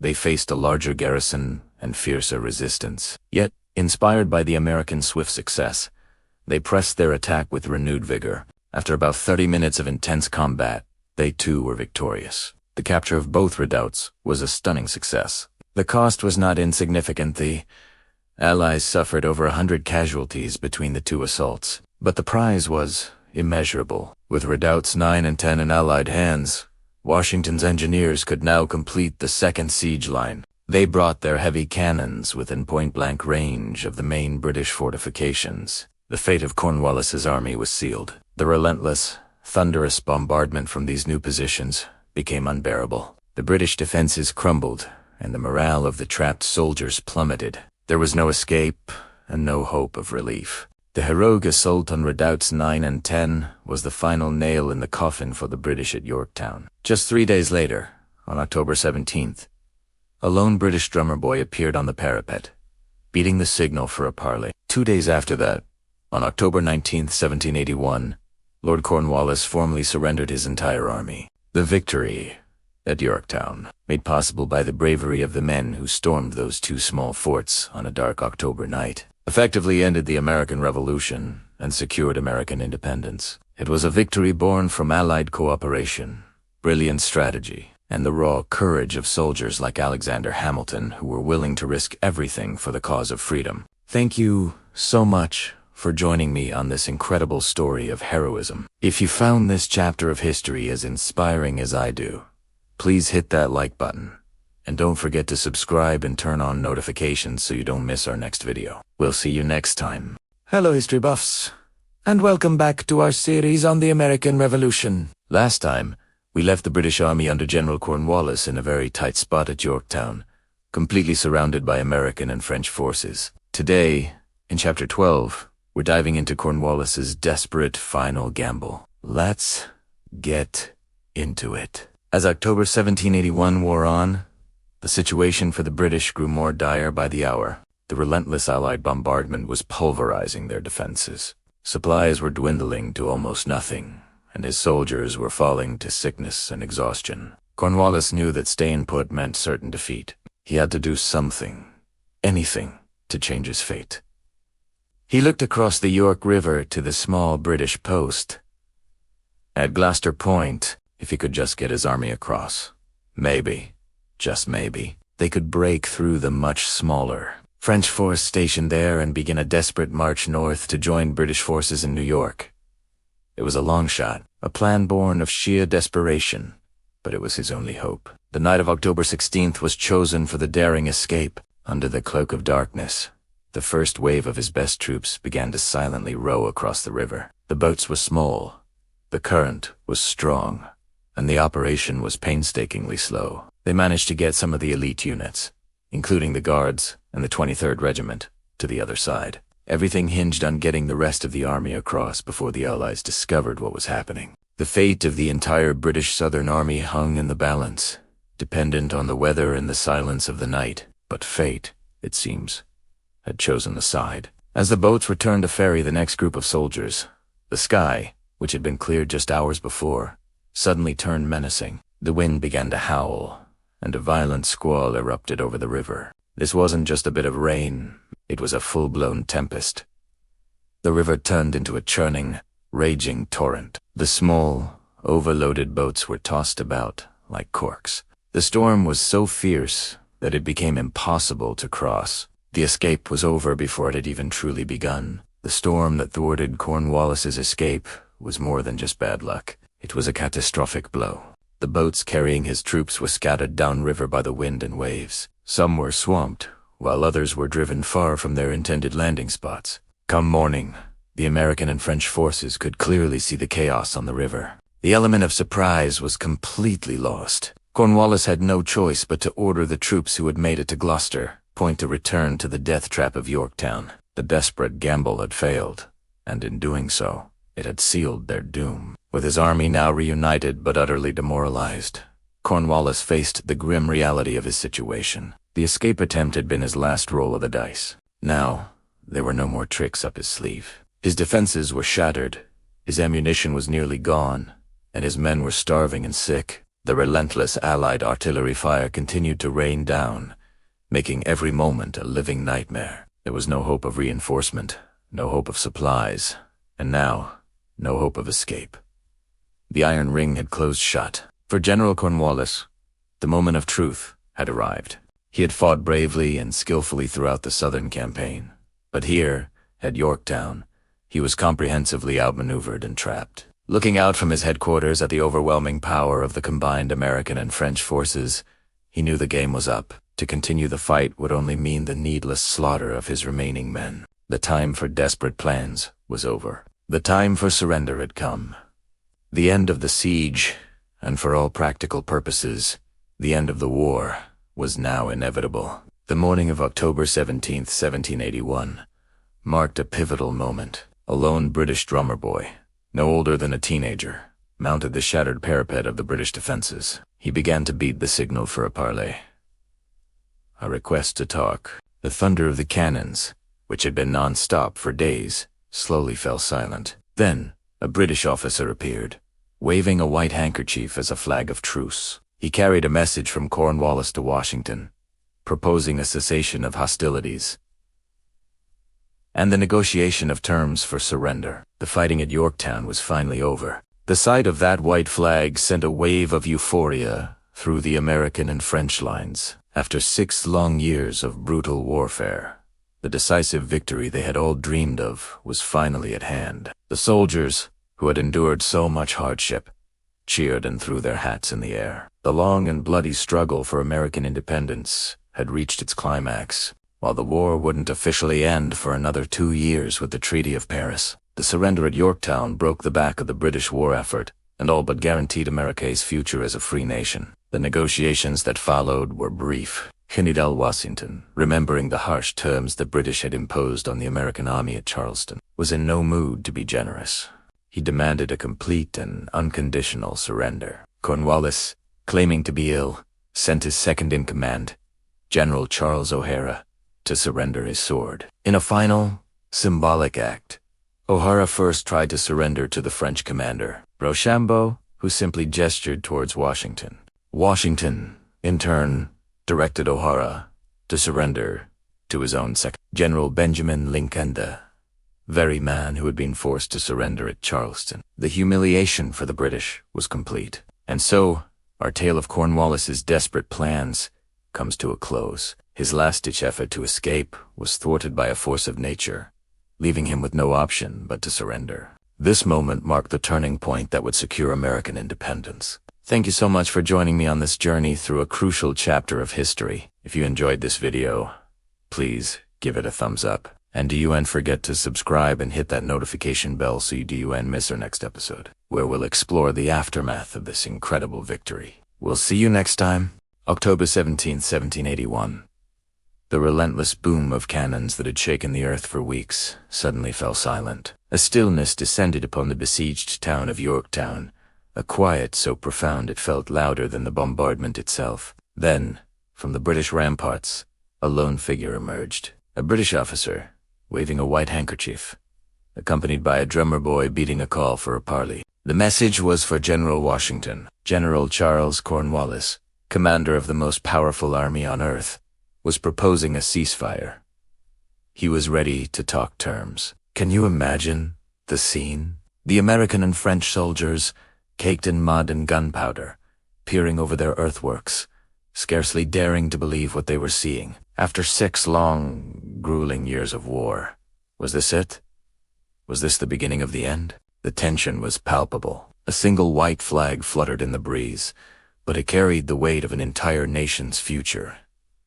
For the men in the trenches, it meant survival. For the generals, it meant the culmination of years of strategy, sacrifice, and a seemingly impossible dream of liberty. Washington received the message with his characteristic stoic calm, but underneath, a current of profound emotion must have been surging. He had held the Continental Army together through starvation at Valley Forge, humiliating defeats in New York, and treacherous betrayals.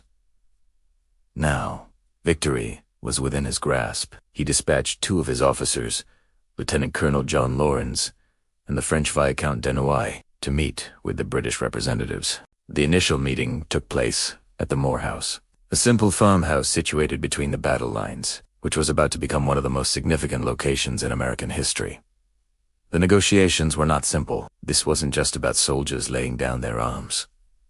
It was about the dignity of 2 armies and the birth of a new nation. Cornwallis, a proud and capable general, wanted to secure honorable terms for his men. He proposed that his army be paroled and sent back to England, promising not to fight again. But Washington remembered the harsh terms the British had imposed on the Americans when they captured Charleston a year earlier. In Charleston, the American army under General Benjamin Lincoln was denied the honors of war. They weren't allowed to march out with their flags flying or their bands playing. They were humiliated. Washington, guided by a principle of reciprocity, decided that the same terms offered to the Americans at Charleston would now be offered to the British at Yorktown. It was a firm, yet just, response. What goes around, comes around.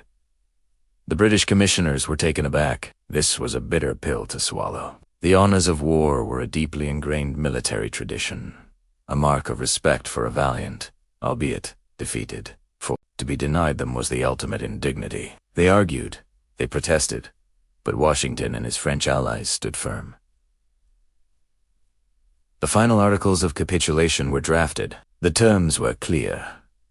The British Army would march out of Yorktown as prisoners of war. They would not be allowed to fly their regimental colors. Their bands would be forbidden from playing a British or German march. Instead, tradition dictated they could play a tune from the victor's side. But, out of pride, they chose a popular British melody with a rather fitting title, "The World Turned Upside Down." The name itself seemed to capture the sheer improbability of this moment. A colonial militia, aided by their French allies, defeating the world's greatest superpower. Inside the Moore House, the atmosphere was thick with a strange mix of relief and solemnity. These were men who had been trying to kill each other just hours before, now sitting across a table, determining the fate of thousands. John Laurens, the American negotiator, had a personal stake in this. His father, Henry Laurens, a former president of the Continental Congress, was at that very moment imprisoned in the Tower of London. Now, his son was dictating terms to the army that had captured his father. The sheer historical weight of that moment is staggering. Every word, every signature on that document was a step toward a new reality. The quill pens scratched across the parchment, sealing the fate of the British Army and, in doing so, securing American independence. There was no cheering in that room, only the quiet, dignified finality of a world-changing event. On October 19th, the formal surrender ceremony took place. Thousands of American and French troops lined the road for over a mile, standing in silent, disciplined formation. It was a moment of supreme triumph, but Washington had instructed his men to show no signs of celebration or gloating. They were to be silent witnesses to a solemn occasion. The defeated British Army marched between the long lines of their conquerors. Their uniforms were immaculate, but their faces were grim. They slammed their muskets onto the ground in a cacophony of metal and wood, a thunderous sound that signaled the end of their fight. And at the head of the procession, something was missing. General Cornwallis, claiming illness, sent his second-in-command, General Charles O'Hara, to surrender his sword in his place. It was a final, small act of defiance. From a proud commander, General O'Hara first tried to surrender the sword to the French commander Rochambeau in a subtle attempt to snub the Americans. But Rochambeau, ever the diplomat, gestured across the road toward Washington. When O'Hara approached the American commander-in-chief, Washington, with perfect composure, refused to accept the sword from a subordinate. He directed O'Hara to his own second-in-command, General Benjamin Lincoln. This was a masterstroke of poetic justice. It was Lincoln who had been forced to suffer the humiliation of the surrender at Charleston. Now, it was Lincoln who would officially receive the sword of the defeated British Army at Yorktown. The world had indeed turned upside down. The long, bloody struggle was effectively over, while the peace treaty would take another 2 years to sign. The victory at Yorktown broke the will of the British to continue the war. The dream declared in 1776 had been secured by the sword in 1781. This moment wasn't just a military victory. It was a profound human drama. It was about honor, dignity, and the incredible reversal of fortune. The image of the white flag at Yorktown is a powerful symbol of hope, a reminder that even in the darkest hours of conflict, a moment can arrive when the guns fall silent and a new path forward can be negotiated. It was a testament to the endurance of the Continental soldiers and the leadership of George Washington. The negotiations at the Moore House laid the groundwork not just for the end of a war, but for the beginning of a nation. Thank you so much for joining me on this journey back in time. I hope you found the story of these incredible negotiations as fascinating as I do. If you enjoyed this video and want to learn more about the pivotal moments that shaped our world, please hit that like button and subscribe to the channel. It really helps us continue to create content like this for you. Don't forget to click the notification bell so you won't miss our next chapter. We'll see you in the next video. October 19th, 1781. Yorktown, Virginia. Imagine the scene. The dust hangs heavy in the autumn air, carrying with it the scent of gunpowder and the palpable feeling of an ending. For 6 long, brutal years, a fledgling nation has fought for its very existence against the mightiest empire on earth. Now, on this day, the climax of the American Revolution is about to unfold. This isn't just the end of a battle. It's the dawn of a new era. The world is about to be turned upside down.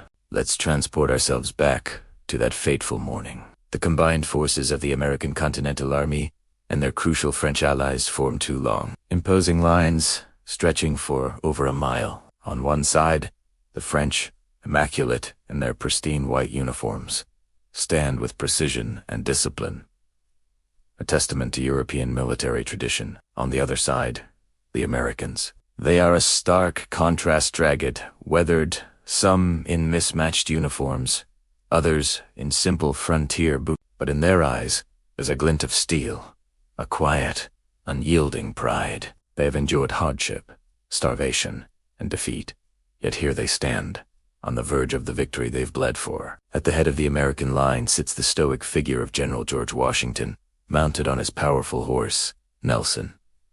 Beside him is the French commander, the Comte. They wait, a silent, powerful symbol of the alliance that made this moment possible. The air is thick with anticipation. Every soldier, from the lowest private to the highest-ranking officer, understands the gravity of this day. They are not just witnessing history. They are living it. Then, from the battered British fortifications, a sound begins to swell.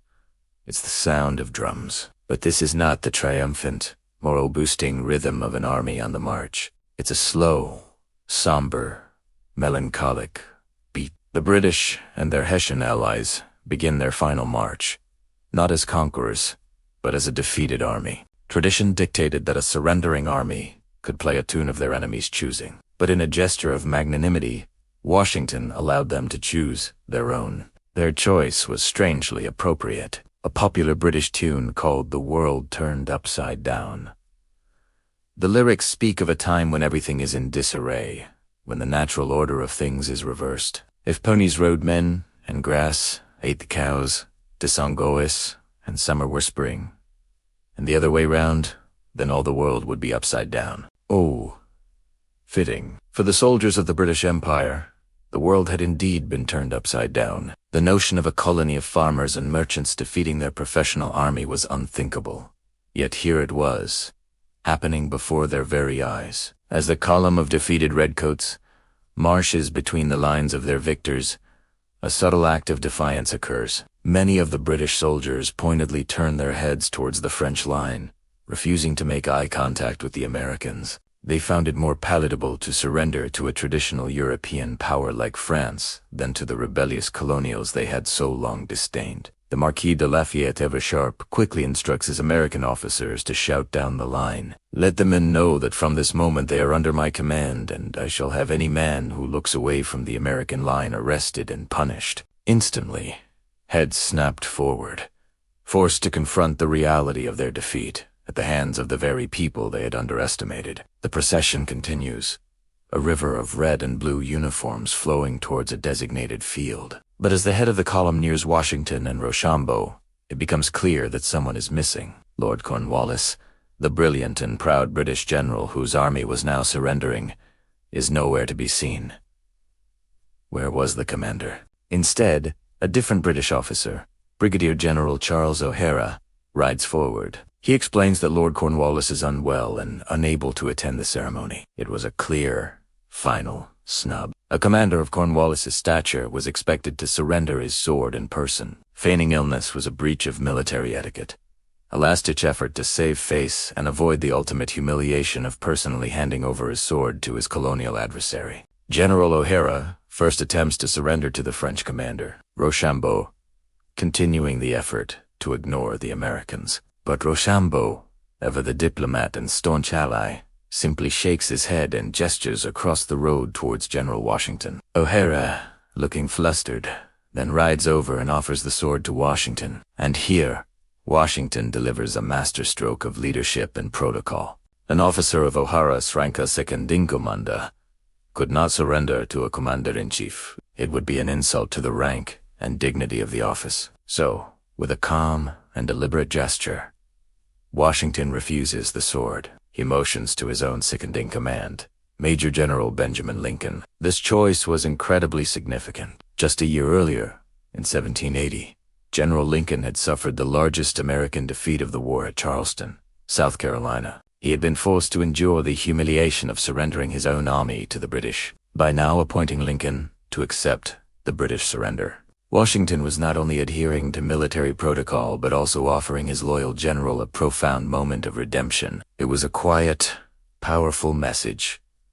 The defeat at Charleston was now avenged. So it is General Lincoln who accepts the symbolic surrender. O'Hara offers him the sword. Lincoln takes it, holds it for a moment, and then, in a final gesture of respect for a defeated but brave foe, he hands it back. The symbolic act is complete. The real surrender would be the laying down of arms. One by one, the British and Hessian regiments march into the designated field, a place later known as Surrender Field. They are ordered to lay down their weapons. For these professional soldiers, their musket was an extension of themselves, a symbol of their honor and their profession. Giving it up was the ultimate act of submission. The scene is filled with raw emotion.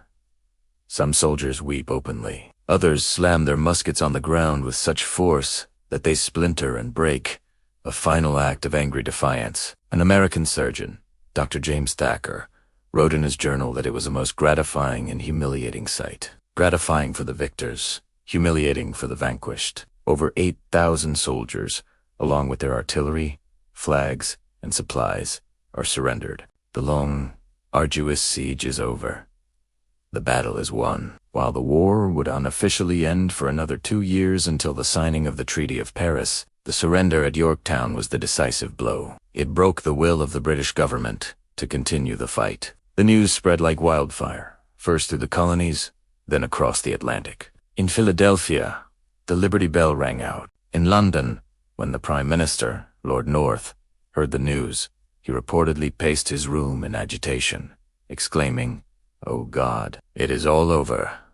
And he was right. The world had, in fact, been turned upside down. A revolutionary idea that a people could govern themselves, that they had a right to life, liberty, and the pursuit of happiness had been defended and won on the battlefield. The surrender ceremony at Yorktown was more than just the end of a military campaign. It was the birth certificate of the United States of America. signed not with ink, but with the courage, sacrifice, and resilience of those who stood in the long lines on that dusty field in Virginia. Thank you so much for joining me on this journey back in time. If you found this story as fascinating as I do, please hit that like button and consider subscribing to the channel for more deep dives into the pivotal moments that shaped our world. Let me know in the comments what you think was the most powerful moment of this surrender ceremony. Until next time, stay curious.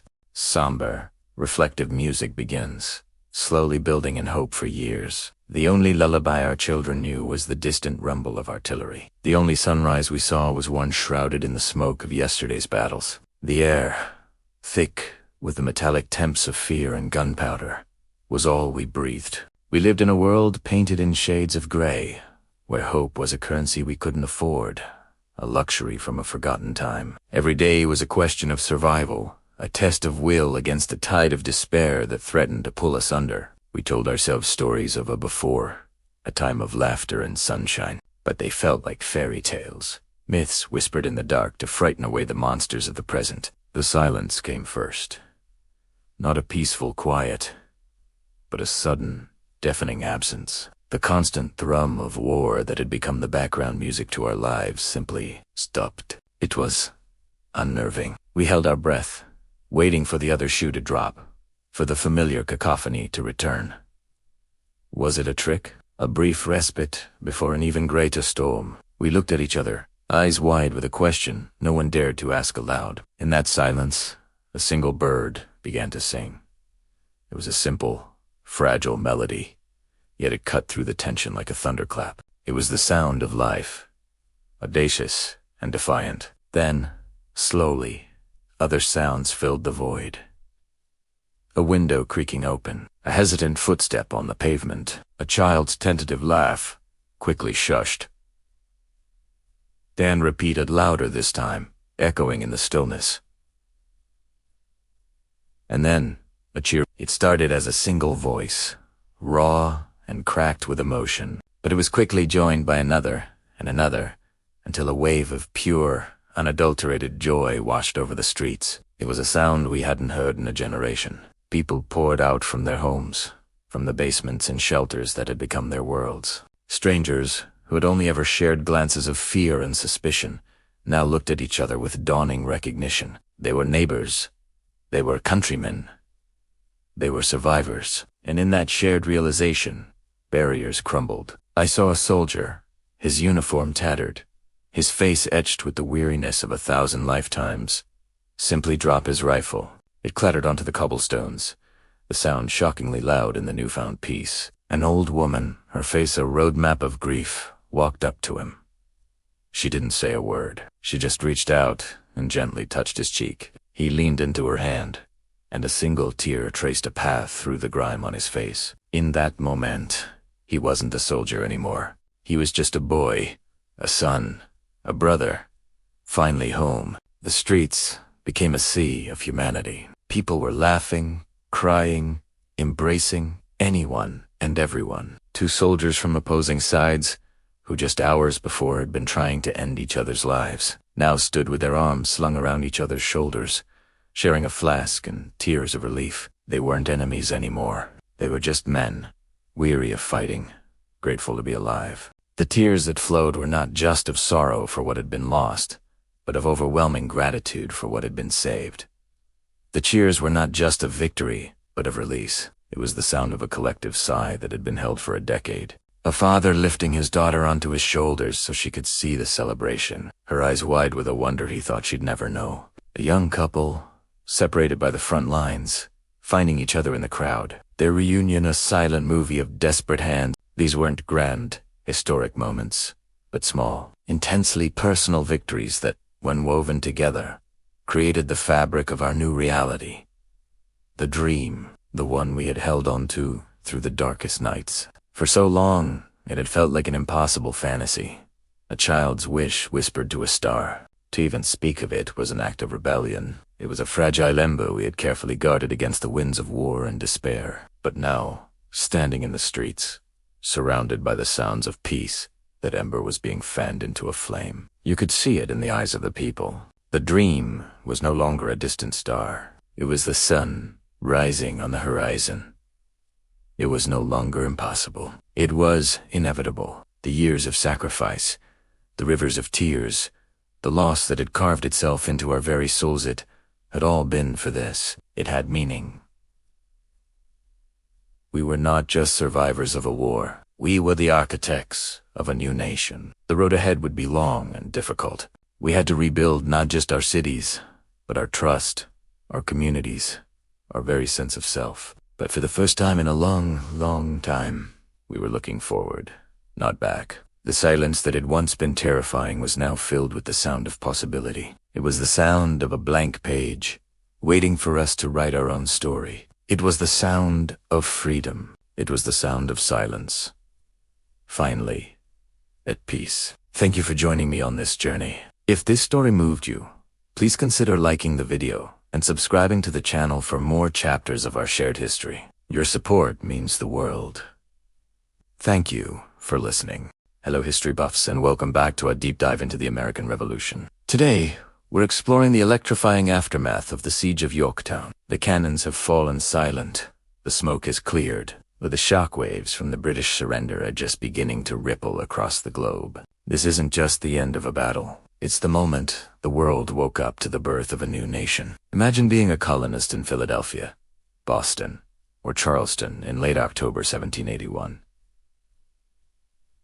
4 years, you've lived with the uncertainty of war, with news of victories and devastating defeats. Then, a rider appears, dust-covered and exhausted, waving a dispatch. The news spreads like wildfire, first in whispers, then in triumphant shouts.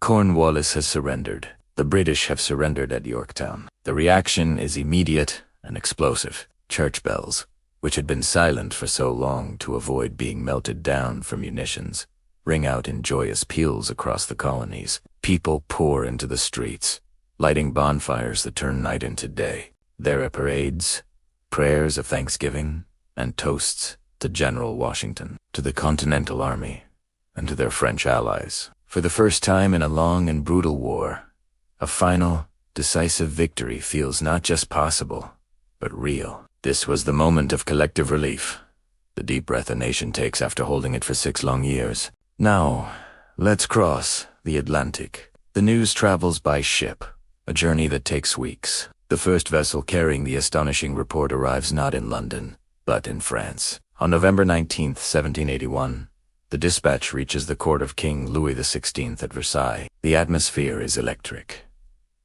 France had gambled heavily on the American cause, investing in immense resources, troops, and its navy. A defeat would have been catastrophic, but tease news. This is a vindication of their strategy. The French court erupts in celebration. It's a massive diplomatic and military victory over their age-old rival, Great Britain. The alliance has paid off spectacularly. For King Louis and his ministers, this isn't just about American independence. It is about re-establishing French prestige on the world stage and avenging the humiliating losses of the 7 Years' War. The celebrations in Paris are said to have rivaled those in Philadelphia, cementing a bond between the two nations. Meanwhile, a week later, on November 25th, the news finally reaches London. The mood there could not be more different. Prime Minister Lord North receives the dispatch at his residence on Downing Street. When he reads the news of Cornwallis's surrender, he is said to have paced the room in agony, exclaiming, "Oh God, it is all over." For the British government and much of the public, the news is a hammer blow. It's met with a stunned disbelief that quickly turns to sorrow and anger. How could the mighty British Empire be defeated by a ragtag army of colonial rebels? Newspapers print the reports with black borders, as if mourning a death. In Parliament, the opposition party, which had long argued against the war, seizes the moment. The surrender at Yorktown shatters the political will in London to continue the fight. The cost in blood and treasure has become too high, and the prospect of victory now seems impossible. The king, George III, is stubborn. He drafts a speech vowing to continue the fight, but even he cannot ignore the reality on the ground and the political tide turning against him. The fall of Yorktown directly leads to the collapse of Lord North's government. A few months later, and the start of peace negotiations. So, this single event. Surrender of a British army in a small Virginia port town had three profoundly different meanings. In America, it was the dawn of independence. In France, it was a moment of national triumph and sweet revenge. And in London, it was a moment of national shock and the beginning of the end for their American empire. The news didn't just travel, it reshaped the world. It redrew the map, redefined the balance of power, and gave life to a radical new idea. A republic founded on the principles of liberty and self-government. The story of how this news spread is as crucial as the battle itself, demonstrating how information, even in the 18th century, had the power to topple governments and build nations. What a pivotal moment in history. The surrender at Yorktown wasn't just an ending, it was the explosive beginning of a new world order. Thanks so much for joining me on this historical journey today. If you found this fascinating, please hit that like button. And don't forget to subscribe and ring the bell so you won't miss our next chapter. We love hearing from you, so drop your thoughts and questions in the comments below. Until next time, stay curious. Hello history buffs, and welcome back to our channel. Today, we re-journey back to a pivotal moment that officially drew the curtain on the American Revolution and announced the birth of a new nation on the world stage. We're talking about the Treaty of Paris of 1783. It is more than just a piece of paper. It's the birth certificate of the United States of America. So, grab your tricorn hats, and let's dive into the story of how a revolutionary war ended not with a bang, but with the stroke of a pen. The year is 1781. The smoke has just cleared from the fields of Yorktown. Lord Cornwallis has surrendered, and the major fighting of the American Revolution is effectively over. But a war isn't truly finished until the diplomats have their say. While the cannons fell silent, a new kind of battle was just beginning, a battle of wits, words, and willpower in the lavish halls of Paris. The stakes were impossibly high. Would the world powers recognize this fledgling American experiment, or would it all crumble at the negotiating table? To represent its interests, the United States sent a true dream team of founding fathers to Paris. You had the wise and worldly Benjamin Franklin, already a celebrity in French society. Joining him was the principled and sometimes stubborn John Adams, a brilliant legal mind who would later become the second U.S. president. And rounding out the primary trio was John Jay, a sharp and cautious lawyer who was deeply suspicious of European intentions. These three men, with their different personalities and approaches, were tasked with securing not just peace, but a future for their country. Across the table were the British representatives. Initially, it was Richard Oswald, a Scottish merchant who had personal connections with some of the Americans. The British government, led by Prime Minister Lord Shelburne, was in a tough spot. They had just lost a costly war. Their empire was shaken, and they were eager to salvage what they could and establish a beneficial trade relationship with their former colonies. They wanted peace, but on terms that wouldn't completely humiliate the crown or destabilize their remaining global interests. The negotiations were a masterclass in international diplomacy, filled with intrigue and strategic maneuvering. The Americans had an ally in France, which had been crucial to their military victory. But here's where it gets complicated. The French had their own agenda. They wanted to weaken their old rival, Britain, but they didn't necessarily want the United States to become too powerful, too quickly. They also had obligations to their other ally, Spain, which had its own territorial ambitions, particularly regarding Gibraltar and Florida. John Jay, ever the skeptic, suspected that the French foreign minister, the Comte de Vert, might try to broker a deal that favored French and Spanish interests at America's expense. He worried they might try to limit American expansion west of the Appalachian Mountains. Trusting his instincts, Jay made a bold and controversial move.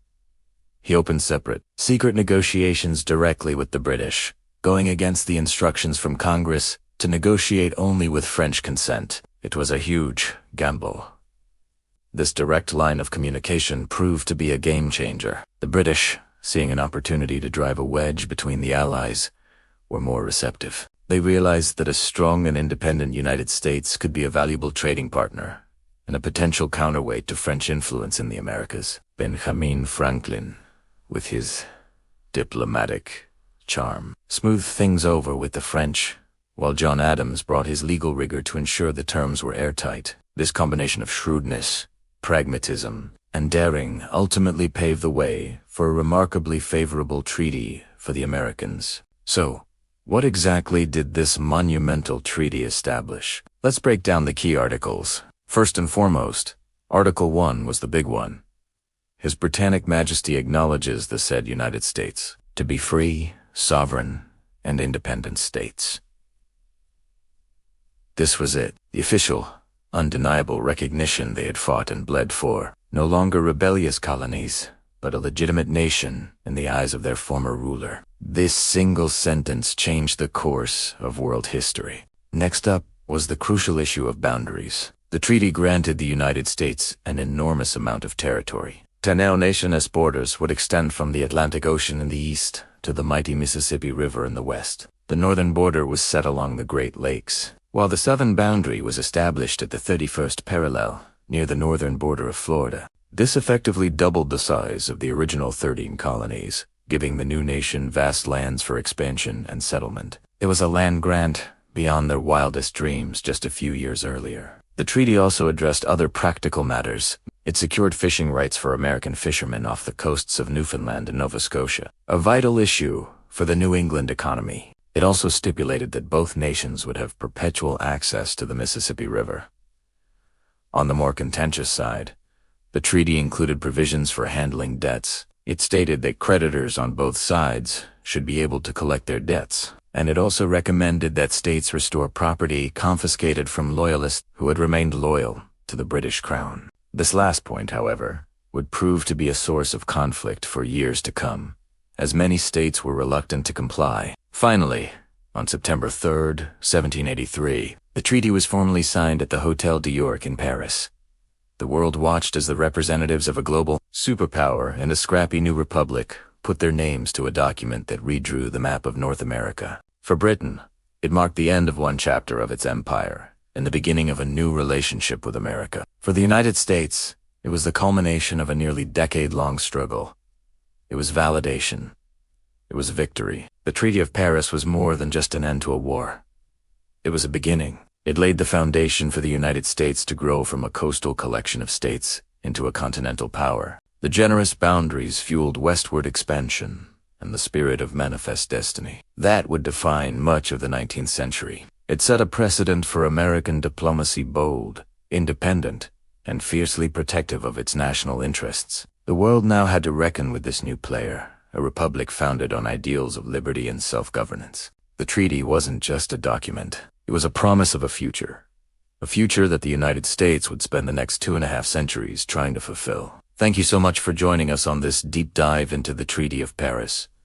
It is a reminder that history is shaped not only on the battlefield, but also at the negotiating table. If you enjoyed this video and learned something new, please give it a thumbs up. And don't forget to subscribe to our channel and hit that notification bell so you won't miss our next historical adventure. We'd love to hear your thoughts in the comments below. Until next time, stay curious. Imagine the scene. December 23rd, 1783. The old Senate chamber in Annapolis, Maryland. The air is thick with anticipation, not for another battle, but for an act so profound it would echo through the ages. General George Washington, the man who led a fledgling nation to an impossible victory against the most powerful empire on earth, stands before the Continental Congress. The war is won. America is free, and all eyes are on him. What would he do next? History is littered with victorious generals who seized power, crowning themselves kings, emperors, or dictators. The path to absolute rule was wide open. The army was loyal to him. The people adored him. He held the destiny of a continent in his hands. But Washington was about to do something truly revolutionary. He wasn't there to demand a crown or a title. He was there to give it all back. With a voice steady but filled with emotion, he began to speak. He wasn't just resigning his commission. He was performing the founding act of the American Republic. He was returning power to its rightful owners. The people. Think about that for a moment. In a world defined by a hunger for power, by the divine right of kings, and the iron fist of conquerors, here was a man who willingly, voluntarily, laid it all down. He had led them through the darkest days of the Revolution, from the freezing misery of Valley Forge to the triumphant victory at Yorktown. He could have asked for anything, and he would have been given it. Instead, he asked only to return to his farm, to live as a private citizen under the very government he had fought to create. This single act of humility became the bedrock of American democracy. It established a precedent that has defined the nation ever since. That power is not inherited, it is not seized, it is loaned by the people to their leaders, and it must be returned. Washington's resignation was a declaration that, in this new nation, no single person was above the law. No one was indispensable. The ideals of the Republic were greater than any one man. His action demonstrated a profound trust in the system they had built and in the capacity of his fellow citizens to govern themselves. It was a lesson in civic virtue, a masterclass in leadership that wasn't about command, but about service. Imagine the members of Congress, many of whom had served with him, watching this unfold. They were witnessing the birth of a new kind of power, one rooted in restraint, not ambition. Washington's hands, which had held the sword of war, were now extending an olive branch of peace and civilian rule. His speech was brief, but its impact was monumental. He spoke of the auspicious prospects of the new nation and his gratitude for the support of his countrymen in the army. He commended his dear country to the protection of Almighty God. And then, with a final bow, he was done. General Washington was once again simply Mr. Washington, a citizen of the United States. This moment was so powerful that it moved even his old adversary, King George III. When told that Washington would be returning to his farm, the king reportedly said, "If he does that, he will be the greatest man in the world." Even the monarch of the empire they had just defeated understood the sheer magnitude of Washington's choice. It was an act of personal sacrifice that secured a nation's liberty. He traded personal glory for the enduring strength of the Republic. This wasn't weakness. It was the ultimate strength. It was the confidence to believe that the principles of liberty and self-governance were strong enough to survive without him at the helm. This gesture wasn't just symbolic, it was practical.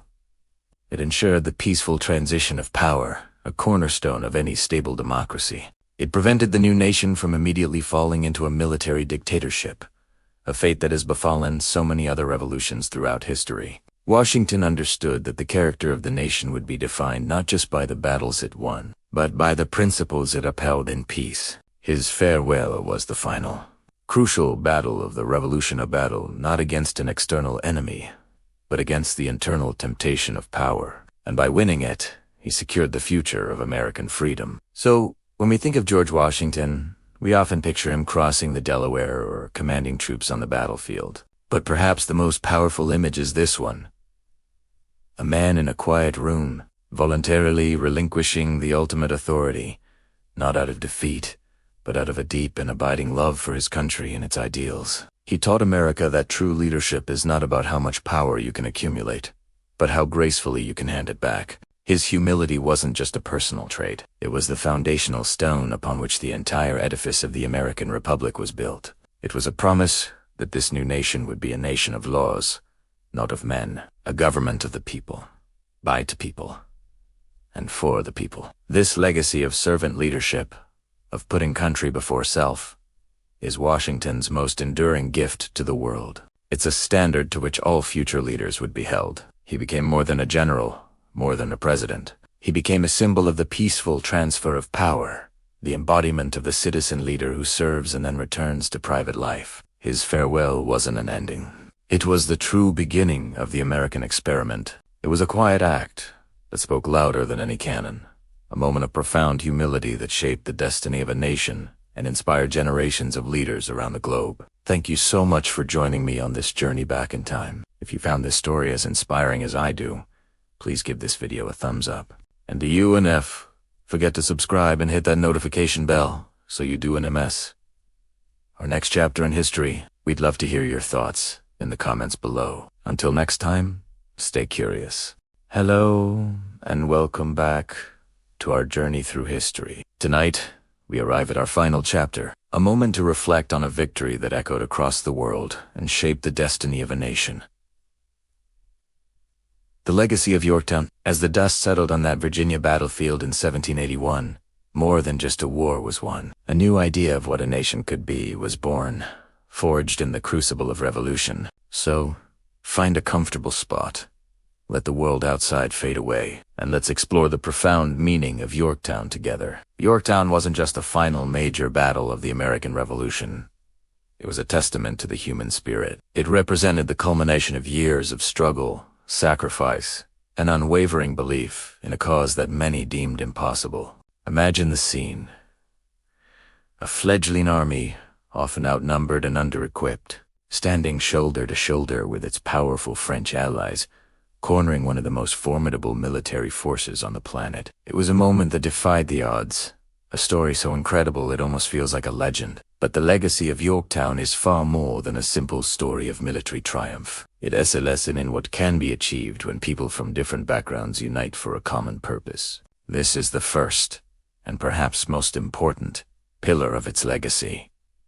Unity. The American colonists were not a single, monolithic group. They were farmers, merchants, artisans, and thinkers from 13 distinct colonies, each with its own interests and identities. For years, these differences had often kept them apart. Yet, in the face of tyranny, they found a shared vision of liberty that was powerful enough to bind them together. The Continental Army itself was a melting pot. Soldiers from New England fought alongside Virginia. Men who had never traveled more than a few miles from their homes marched across the continent. They endured brutal winters at Valley Forge, faced disheartening defeats, and often went without pay or proper supplies.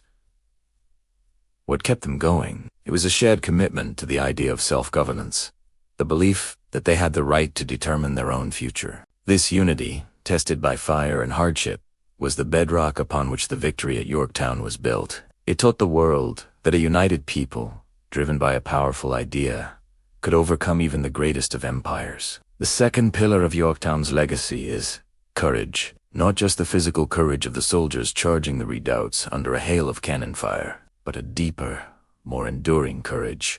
Think of the courage of the signers of the Declaration of Independence, who pledged their lives, fortunes, and sacred honor to a cause that could have easily ended at the gallows. Think of the quiet courage of the families at home, who managed farms and businesses while their loved ones were away at war, never knowing if they would return. And consider the strategic courage of the leaders.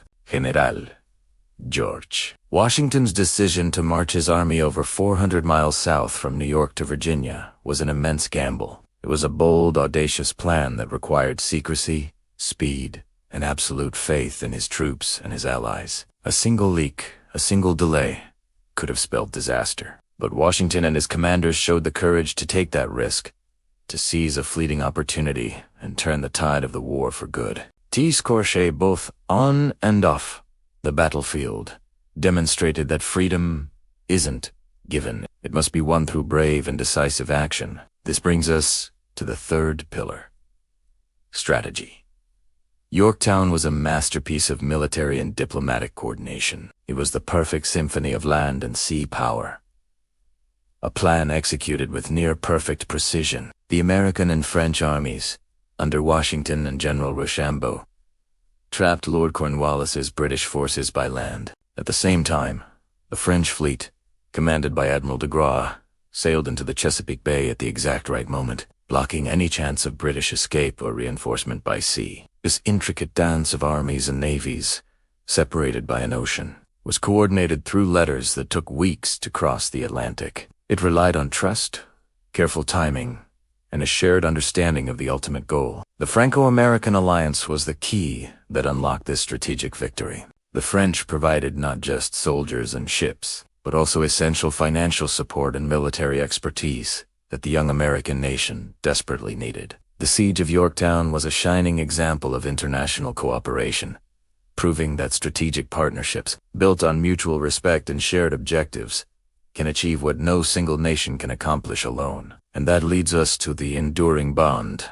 between the United States and France. The alliance forged during the Revolution was America's first. It was a relationship born from a shared belief in the ideals of liberty and enlightenment. When the Marquis de Lafayette, a young French aristocrat, defied his king and sailed to America to volunteer his services, he symbolized this deep connection. He didn't come seeking glory for France, but to fight for the freedom of mankind. The victory at Yorktown solidified this friendship. It was a joint victory, celebrated by both French and American soldiers as a shared triumph. This bond has been tested and strained over the centuries, as all friendships are, but its foundation remains. It stands as a reminder that nations, like people, can come together to support one another in the pursuit of a better world. The spirit of 1781, of two peoples fighting side by side for liberty, is a powerful part of the legacy we remember today. So, as we bring our story to a close, what does Yorktown mean for us? Living in a world so different from that of the 18th century, it serves as a timeless reminder that history is not inevitable. The future is not written in stone. It is shaped by the choices we make, the courage we show, and the unity we build. The men and women of the Revolution faced challenges that seemed insurmountable. They were up against the most powerful empire in the world, and failure seemed almost certain. Yet, they dared to imagine a different future, and they fought to make it a reality. The legacy of Yorktown is not just about a battle won long ago. It's a story about hope. It's about the power of a good idea. It's about the incredible things that can happen when people work together, believe in each other, and refuse to give up, even when the odds are stacked against them. And so, as you drift off to sleep tonight, hold this thought close to your heart. The story of Yorktown teaches us that even in the darkest of times, hope and unity can win the impossible. The challenges we face today may be different, but the principles of courage, cooperation, and unwavering belief in a better tomorrow are just as relevant. The spirit of Yorktown lives on, not in monuments of stone, but in the continued pursuit of a more perfect union and a freer world. Thank you for joining me on this journey through history. I hope these stories have brought you a sense of peace and inspiration. If you've enjoyed our time together, please consider liking this video and subscribing to the channel for more stories to help you relax and reflect. Until next time, sleep well and dream of the bright futures we can build together. Good night.